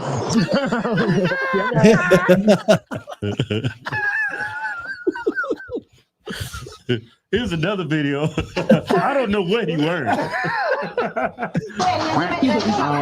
今天来没来唱歌吗？贵州话人多又多，贵州话人多又多。哥哥再来妹妹喝嘛，大洋鱼卖八角，西洋鱼卖6角，葡萄烤啊配所有，葡萄配所有，大洋鱼卖100。哦，这个好辣哟！ Dudes behind him. They're like, what the hell going on? That is crazy. Hey, go there again. Did you see the dudes behind him? I see them. They're like froze. Like, what is this? Look, what these dudes back out?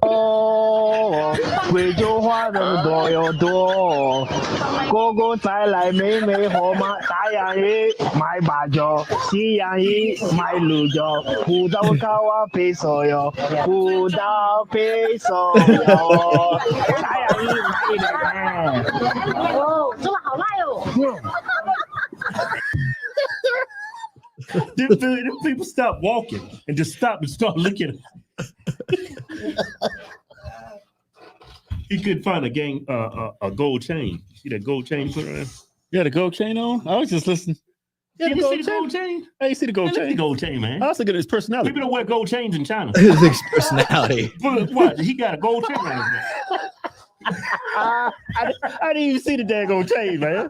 Got on bell bottoms? Hey, nobody bothered. Yeah, he looks happy, man. That dude look happy. You look happy as hell. I mean, he don't look oppressed. That dude having the time of his life. It's like the Asian people, was it Chinese people? The Chinese. Like they get a kick out of him. Yeah, it's something about puts a smile on their face. Yeah, diversity diversity makes everybody's life enjoyable. No, it don't. Yes, it do. When it's good diversity. Yeah, that's good diversity right there. That's good diversity. Yeah. Diversity makes our lives better. Yeah, look at the NBA, look at football, look at TV. Imagine look, if you Chinese, imagine only thing you see every day is Chinese people. Then you walk down the street and you see a black dude singing in Chinese. That's why everybody stops, man. This is cool. You know? Yeah. Yeah, diversity is good, man. You don't believe in diversity? I'm gonna show you American diversity.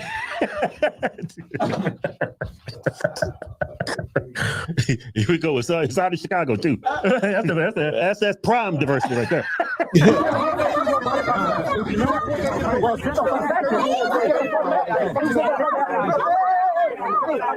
That's enough. Don't want to give y'all a bad impression of black people.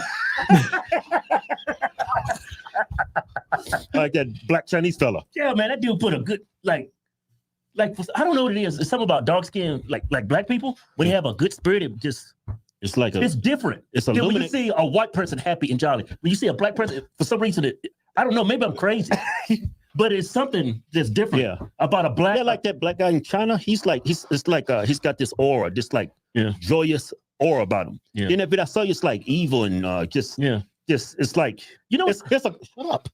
It's like a cultural thing here in America that messes up. Yeah, and I the first time I noticed that is when I was in the Marine Corps. I ran into a friend named Desir. He was from Haiti, and then another black dude. His name was Bautista, I think it was, and they had that same spirit about them. You could totally tell it wasn't from America. Like black Americans give black people in general a bad name because black people don't behave like this. Hey, hold on. What you saying? You generalizing black people again? No, only people I'm generalizing is black people in America. What you talking about? Huh? I'm generalizing black people in America. It's different. That's why when Richard Pryor, when he said he went to Africa, he didn't see no end. Right. He saw a different side to black people. Yeah. And he said he would never use that word again. Yeah, he came across black people like that. Yeah. That's what I'm trying to say. Hey, I want to look at you got any more videos of the Chinese black dude? Yeah. Man, he's got a TikTok. I'll give that Chinese Negro a shout out.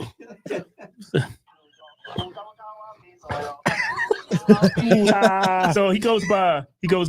These guys just watch them interact. Zagor, Zagor, Black Chinese. Right? If you type in Black Chinese, and then it's gonna come up. How many Black Chinese people you think's out there, Kim? Oh, you gotta type in his Black Chinese. And then it's another one. What is it? His handle is hey, stop tapping me. Hey, come on, man. I'm trying to give him a shout out, man. You messing it up. Just type in Black Chinese. He's gonna come up. How many Black Chinese is there? Well, here he is. It's at black.chinese49. I don't even know why I'm sitting over there. We don't understand what the hell he's saying.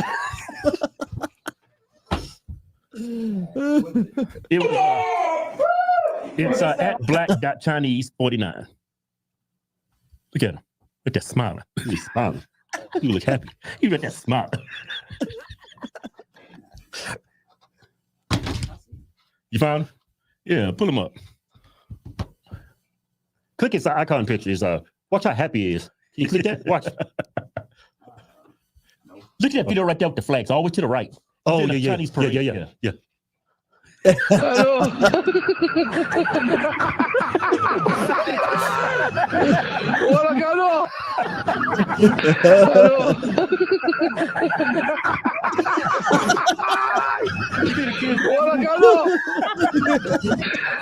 Hey, man, what else you got?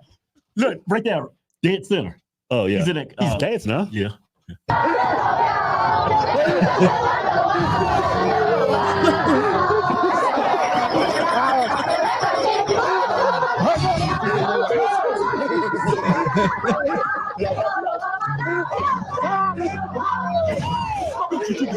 You don't know. Oh, look at the first comment. We have lost him. Don't forget to come back home. My problem is this guy will not come back. I would blame him. World integration is such beautiful. I think he's Nigerian brother. Yeah. He's definitely not American. Yeah. He can't be. Is he talking? He's talking. Yeah, that one you just went over. Yeah. Oh. The hell is this? Man, you could have got this.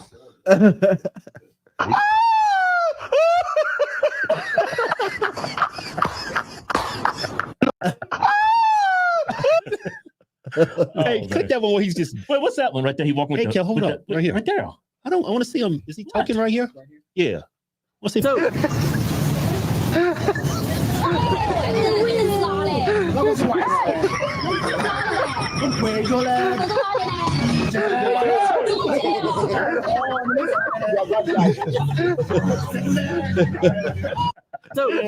bet you that dude. I bet that dude's banging all kinds of Chinese chicks. Yeah, he probably is. Imagine banging just Chinese dudes and you come across a black dude. Of course they're gonna bang them. Show's over. Awesome, guys. Dude, they're so funny, man. It's like just two of them together. Whatever they're talking about doesn't matter. Doesn't matter.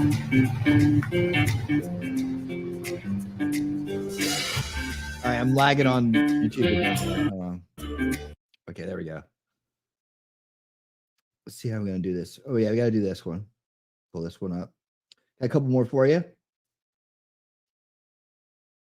I'm gonna go into. We got some classics here coming up too, but let me first. I always have a hard time. I should probably move this over to good news, but you know what? It fits good, and these because this probably should have gone on good news, but that's all right. I'll probably move these over to good news just to put more light news over there. Oh, YouTube be lagging. Just take your time, YouTube. It's all right. We got all night. I mean, just speed up a little bit. I got to refresh the browser or something. Hey, California, what's up?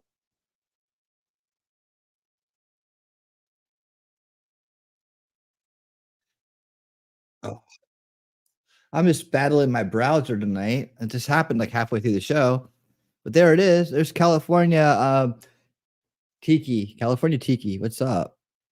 Welcome. Good to see you again. Good to see you. One of our awesome Rumble followers over there. If you're watching on Rumble, man, you really want to help the channel out, man, we're so close to 500. All you got to do is just click that follow button, give a thumbs up, and I'll shout you out. I'll say thank you. I always say thank you. I always do. All right, guys, here you go. Hey, and by the way, California Tiki, you showed up right in time. Councilman in Texas made it his mission to evict this beloved library cat from his library. He was met with international backlash. And while he did, in fact, get evicted, Browser the library cat ultimately came out on top. Browser was adopted and hired as director of rodent patrol by the White Settlement Public Library as a kitten. He quickly became well known for his friendly disposition and his ability to bring people into the library, especially kids who would often practice reading aloud to him. But 6 years into Browser's career, a councilman motioned to have him fired and removed. It was unclear why he suddenly took issue with the cat, but he just said, "I'm a council member and I can put anything I want on the agenda." He was able to swing one vote to his side, resulting in a 2-to-1 majority vote to remove Browser. But Browser's removal sparked outrage worldwide. The mayor's office received over 1,500 emails from around the world. Residents protested and thousands of people signed petitions. The councilman said, "Sign all the petitions you want, the cat has to go." But in a revote brought on by the backlash, the votes turned in Browser's favor. Browser kept his job, and in the next re-election, that councilman lost to his opponent in a landslide. The mayor, who was always on Browser's side, gave him a new title, Library Cat for Life. Browser is 13 now and still fulfilling his duties at— Oh, the Warrior Cats. My son used to, man, he loved these books. He read all of them. I mean, then he got to the point they started making new ones, and he was like, he's like, well, they're kind of like starting to repeat the stories a little bit here. But he would read through these books. We'd get them like 6 at a time, right? And he would read through them like each one like a day and a half, 2 days or something. They were big books, and he just loved it. I mean, he read the entire Harry Potter series too. I mean, he was a super reader from early on and just loved to read every night, all that stuff. And then computers came down the road a little bit, but at least he got many, many good years of reading it before he started getting into the computer games and online society of his generation. The library. An office in New Mexico implemented a rent-a-cat program known as the Cat Library, where employees can check out a kitten to take back to their desks to help them de-stress. Becky Garcia was assigned the kitten librarian role, responsible for checking out the kittens to employees who could use some company. And to maintain a clean and welcoming environment, the workplace also established a dedicated kitty condo committee tasked with the care and cleanliness of the library. The Cat Library proved to be excellent for employee morale and job satisfaction, but that's not the only reason it was established. It was created in partnership with the local animal shelter, with all the kitties in the library looking for permanent homes. It was set up in the lobby of a government office building where lots of foot traffic passes through each day. Visitors can browse the library's available kittens, cuddle with them, and if they'd like to, apply to take one home permanently. The whole thing is a win-win because the employee checkout system has allowed the kittens to become socialized in a calm environment. This makes them more likely to be adopted while also giving workers some cuddly company at their desks. Kitten librarian Becky noted that the Cat Library clearly brought a new energy to the office, saying that she saw more smiles than ever before. And hundreds of cats have now found permanent homes because of it too. This cat went out one day and came home wearing a sweater, and he refuses to tell anyone where he got it. Now, his family is working to unravel the mystery of his secret second life. Crystal Robert adopted the former stray cat 4 years ago, and she intended for him to be a completely indoor cat. But Papa Legba is something of an escape artist. Papa Legba. I wonder if she's a Panic fan.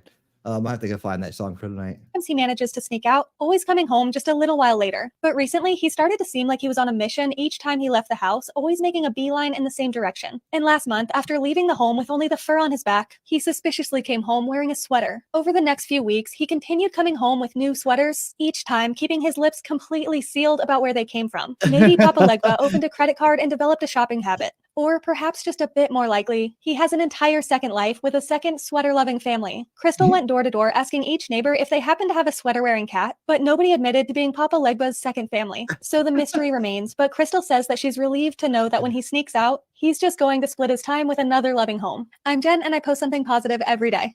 Can you imagine, like, if your cat went out and it kept coming home with hold on. It kept coming home with new sweaters?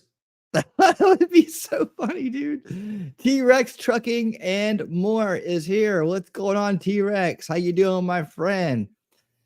Hope you're doing well. Doing well. Oh, if I play this, I'm gonna have to like clip it out. I'll have to do it one night when we're on Rumble, but I will give it. I will do this, ladies and gentlemen. T-Rex Trucking and More. Affliction and hardship awaits those who resist. Best of all, I don't pay property tax.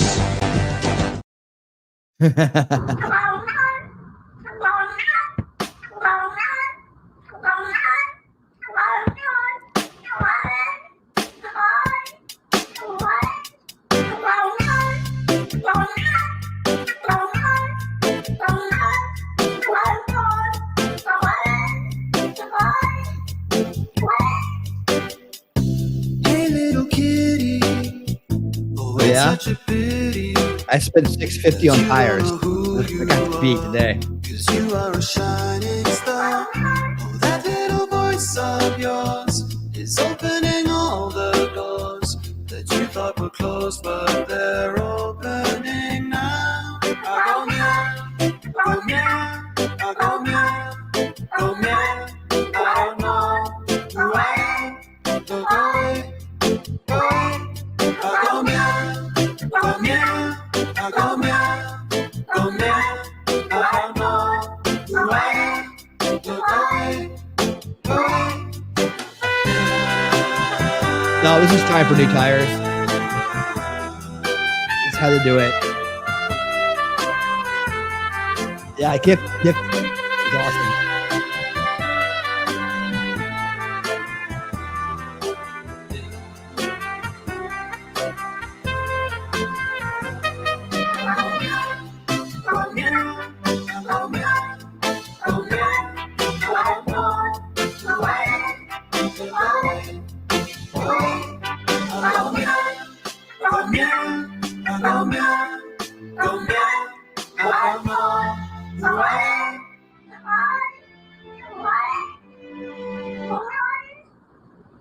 Awesome.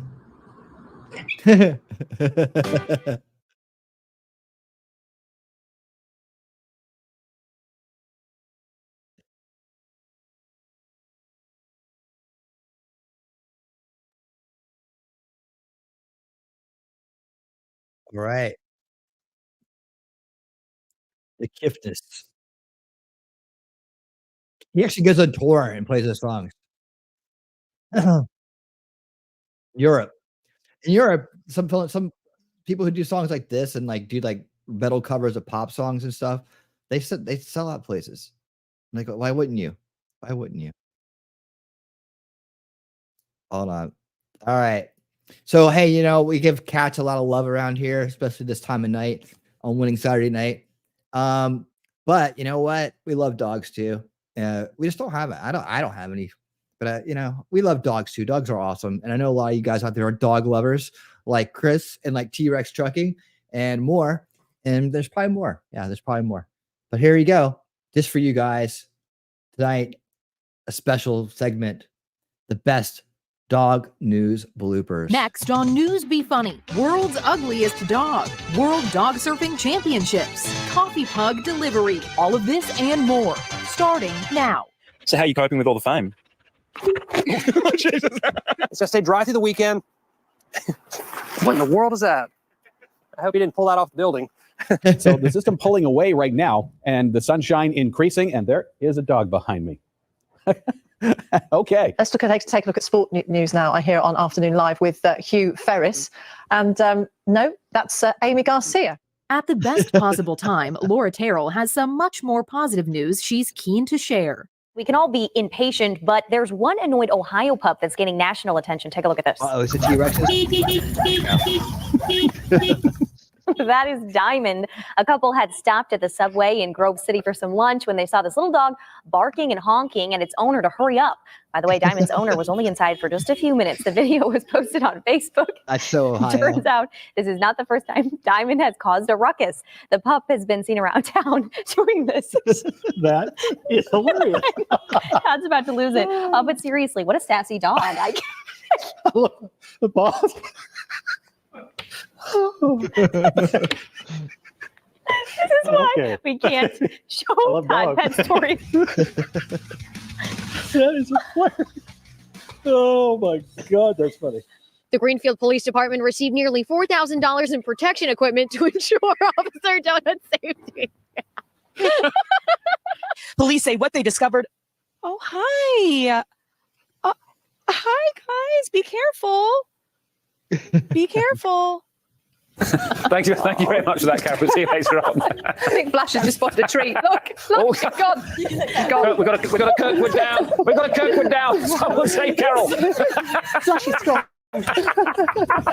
Здравствуйте, Ирина. Ну, действительно, в столичный регион пришла весна. Столбики термометров будут показывать на этой неделе до 8 плюс 9 градусов. Стоять! Иди сюда! Ну, судя по всему, связь с нашим корреспондентом прервалась. Сейчас мы снова попытаемся с ней связаться.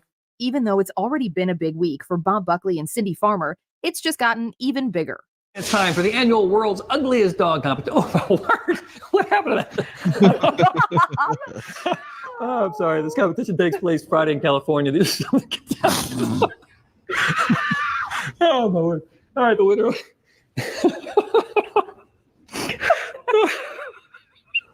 Sorry about that, Bush. The winner gets $1,500.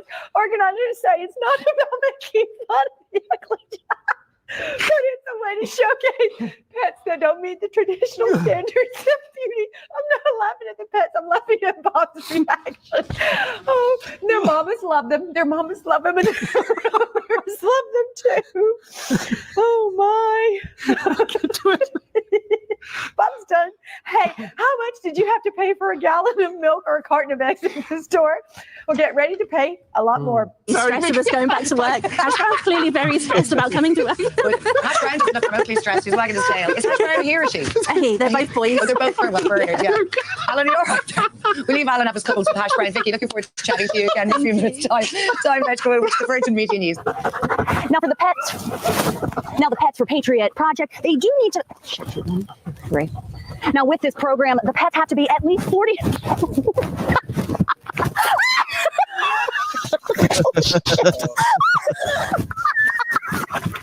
All right, Earl. So who's in and who's out?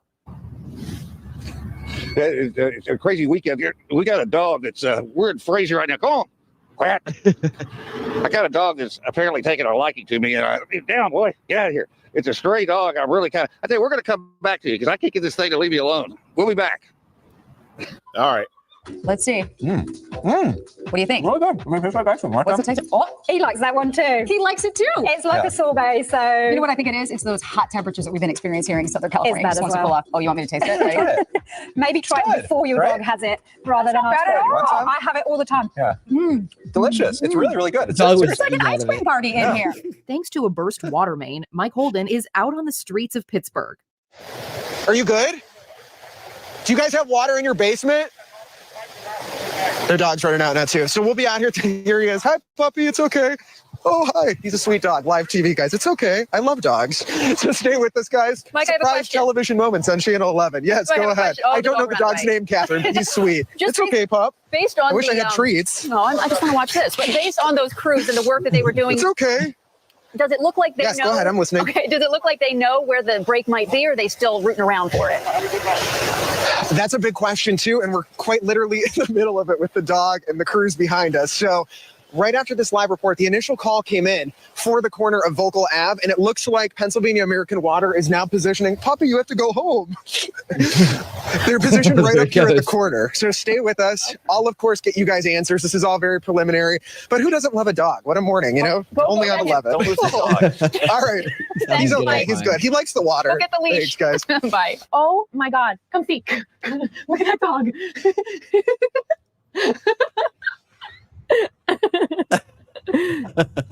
That is so great.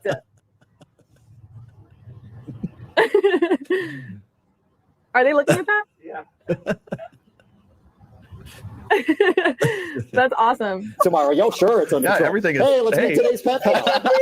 This is Kara. She's a mixed breed. She weighs about 47 pounds or more. She wants to transfer from another shelter. No one told her that she is not a lap dog, and she is just so happy to be with people right now. Yeah. Contact the Capillary Humane Society if you can give Kara a home. Yeah, I think you think you're a Chihuahua or something. You got a lot of perfect. Everything's great here. Nothing to see here. This dog is pure joy. I love this dog. He's perfect. This dog. He's going on an adventure. Steve, help us. New weather. New weather now. Oh my goodness. New weather. Over the course of the next few days, right before Thanksgiving, I actually closed the complaint desk. But I'm going to have to reopen it. Hey, King, how are you? Woo! Live TV. How are you, buddy? It's not your turn yet. You have to wait one more segment, okay? Just let me do the weather. I know you're stoked. So are we. All right, let's just go to the map so we can get him off of here in a graceful fashion. That was good. I hope this segment is much better. At the moment, meteorologist John Ziegler is a particularly busy man. Rolla at 8, Lake Ozark coming in at 9. Griffey wants to play. And okay, go get it. And I will say, Griffey loves the snow. We had to take 5 takes to try to potty just once. That's because he loves the snow that much. He just can't do it. Okay, hi, bud. All right, we are seeing some light winds, and if you're heading out the door, it's cold. Fort Leonard coming in at 0, 1. Right now is what it feels like in Springfield. 9 in Lake Ozarks, and high pressure right now is sliding off to the east. And as it slides off to the east, look at the winds. Here comes Friday. Hey, you could see the winds really strong out of the southwest. Oh, gosh, you really want to play. Yesterday, he was quiet. Today, ladies and gentlemen, we have a different dog. Our west winds start to move in, and it gets even warmer heading into Saturday. Notice the system rolling just down to the south. Clear skies this afternoon. Okay. Take a look at future temperatures here. Future temperatures bring highs. Nobody's helping him. Okay. He's a warrior. Griffey, he's coming back. 54 for afternoon temperature on Friday. I think we get to 56. I think we are all reaching 70, at least down to the southwest. At least down to the southwest Saturday. Good chance at 70 degrees. We actually will thaw things out. He's making me work today. I thought men could multitask, right?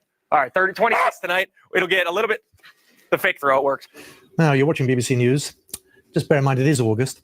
This does not look like a walk in the park. Dog owners and their pets in California have hit the waves in the 2nd annual World Dog Surfing Championships. Here are the pictures.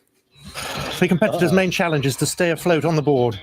This is in Pacifica near San Francisco, but there are also prizes for the best dressed and tandem surfing dogs. The winner, of course, being crowned top dog. That's a shame. We've run out of pictures. The weather. Let's get the latest. On the other side of the newsroom, Ben Rich can get us out of that one. Ben. That's the best thing I've ever seen, Simon. They give you all the biggest stories, don't they? Chris James started Buffalo Brew coffee roasting out of his basement in November. Once an order is bagged up and ready to go, he then hops on his bike and rolls from delivery to delivery. But James also brings along his nearly 11-year-old pug, Sushi, right there. She has difficulty moving her hind legs and is blind. Wow. Out in the fresh air. And James, the glasses got me. Yeah, look at that. Oh, man. Look at James go. Look at that. I was not ready for that. Right? You sure someone else hasn't been hitting the mezcal? Or maybe you're not ready. No. Looks like somebody swallowed the worm. Stop it. Jizzle's a big mezcal. Take it away, please. Take it away. He's saying hi. Gary from the Erie County SPCA is here with Frankie. Tell us about Frankie. Frankie is a bundle of joy, and he's a pure puppy. He's about a 6 to 7 month old schnauzer mixed puppy. He sees himself in the camera now, so he's very excited about it. He's almost full grown. He's a wonderful dog. Very wonderful. He can see himself. I believe they do, Graham. I believe they do. Yes, he's barking because he can see himself, and sometimes it's frightening.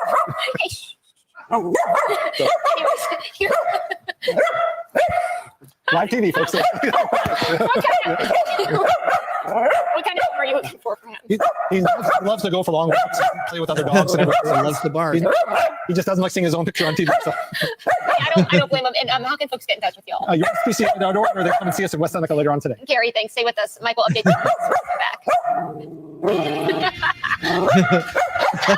The Fox Find tonight, an Australian police department went tongue-in-cheek for April Fool's Day this week as it unveiled its latest canine weapons in the fight against crime. South Australian police let the dogs out, as they announced thank you, Jordan, a new pint-sized canine unit, these small area urban searching and guided evacuation dogs. The first letters of each word spells sausage. For dachshunds, they're often called sausage dogs. Yes, South Australian police claim these small-sized dogs allow new tactical advantage. Tactical advantages such as chucking them.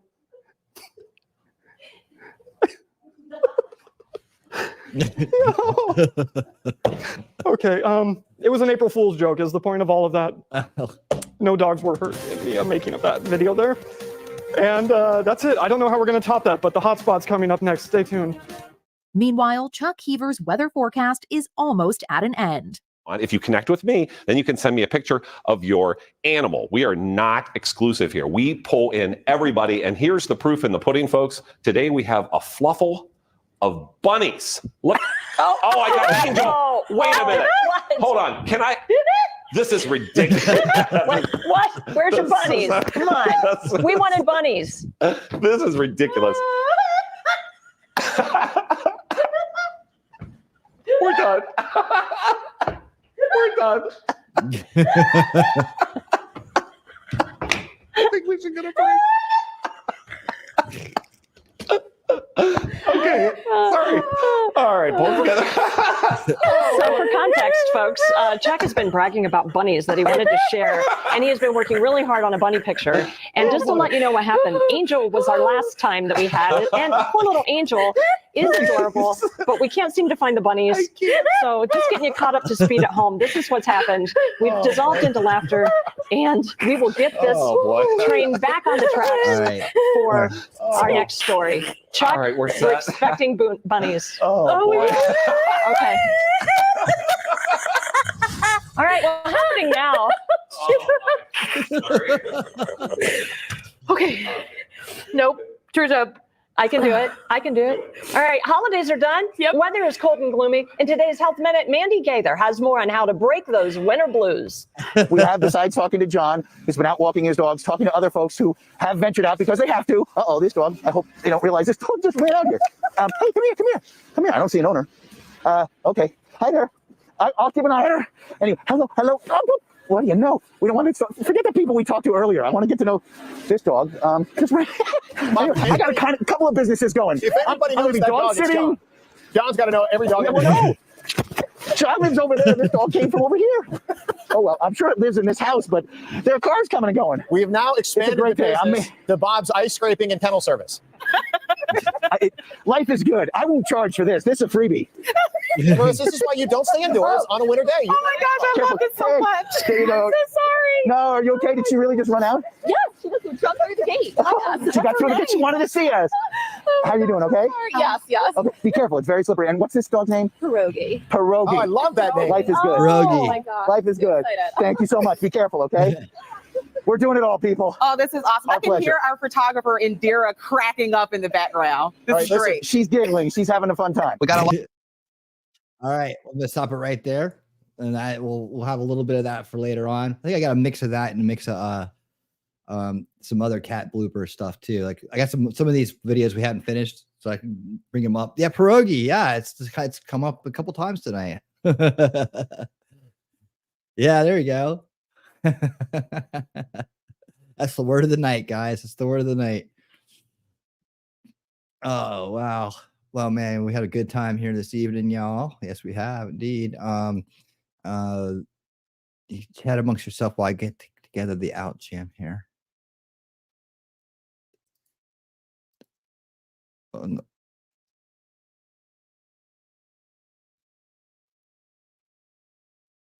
Since it came up earlier, I gotta play this. We did the jam on out. enjoy the world's greatest house band. And I play this whole thing, but it's like 10 minutes, but I'm always kind of cut it in half here. So we're going to cut it in half. Good 5-minute jam on out tonight. That's what we're going to do. Move this on over. I hope you guys stick around for the jam on out because it's always good music, you know? Always good music.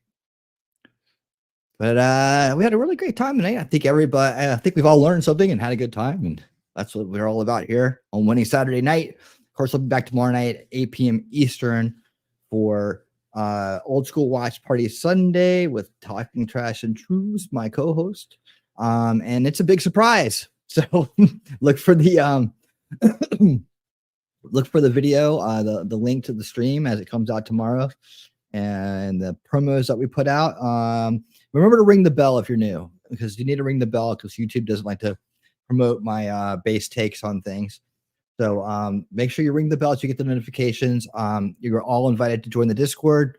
If you want to join Discord, if you do Discord, please just let us know and we'll get you a link. That's the best way to always get the notifications, as well as you can. I believe we always post on locals as well. I don't ever do anything there but post announcements, so it's another good place to join up. Of course, I'm on Rumble and X as well.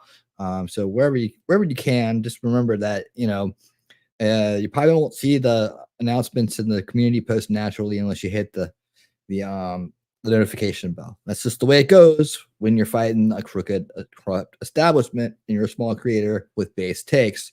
So that's what I do. I know. I said it. I know. I sure did. All right. Cue this up here. But I do have the world's greatest house band. That is the truth. With the best guitar player in the world. So, lucky me. I do have a special banner for this time of night if I can find it. Yeah, there it is. All right, guys. Let's see. We'll do it this way tonight. I'll just bring it in as I thank everybody for being here. Ladies and gentlemen, had a great time this evening. Of course, like I said, I'll be back tomorrow night.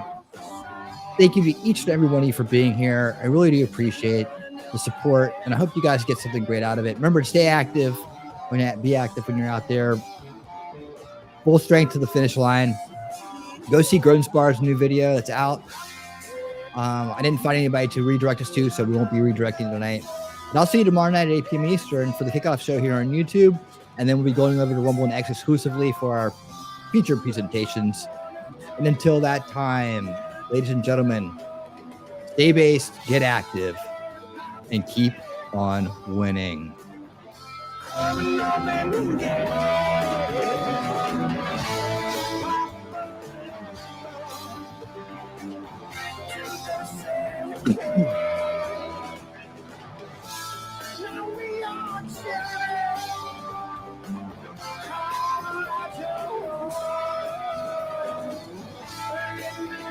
Yes, it's called Papa Legba.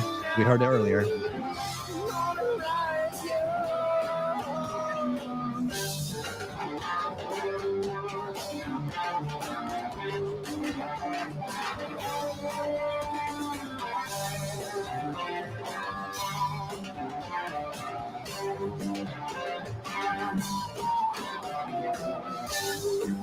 Is a queen. Oh, don't let her steal your soul. Seven tonight. Ain't still home. There is a king. Don't let him rob you blind. Don't let him catch you. If you come behind.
is a friendship that'll never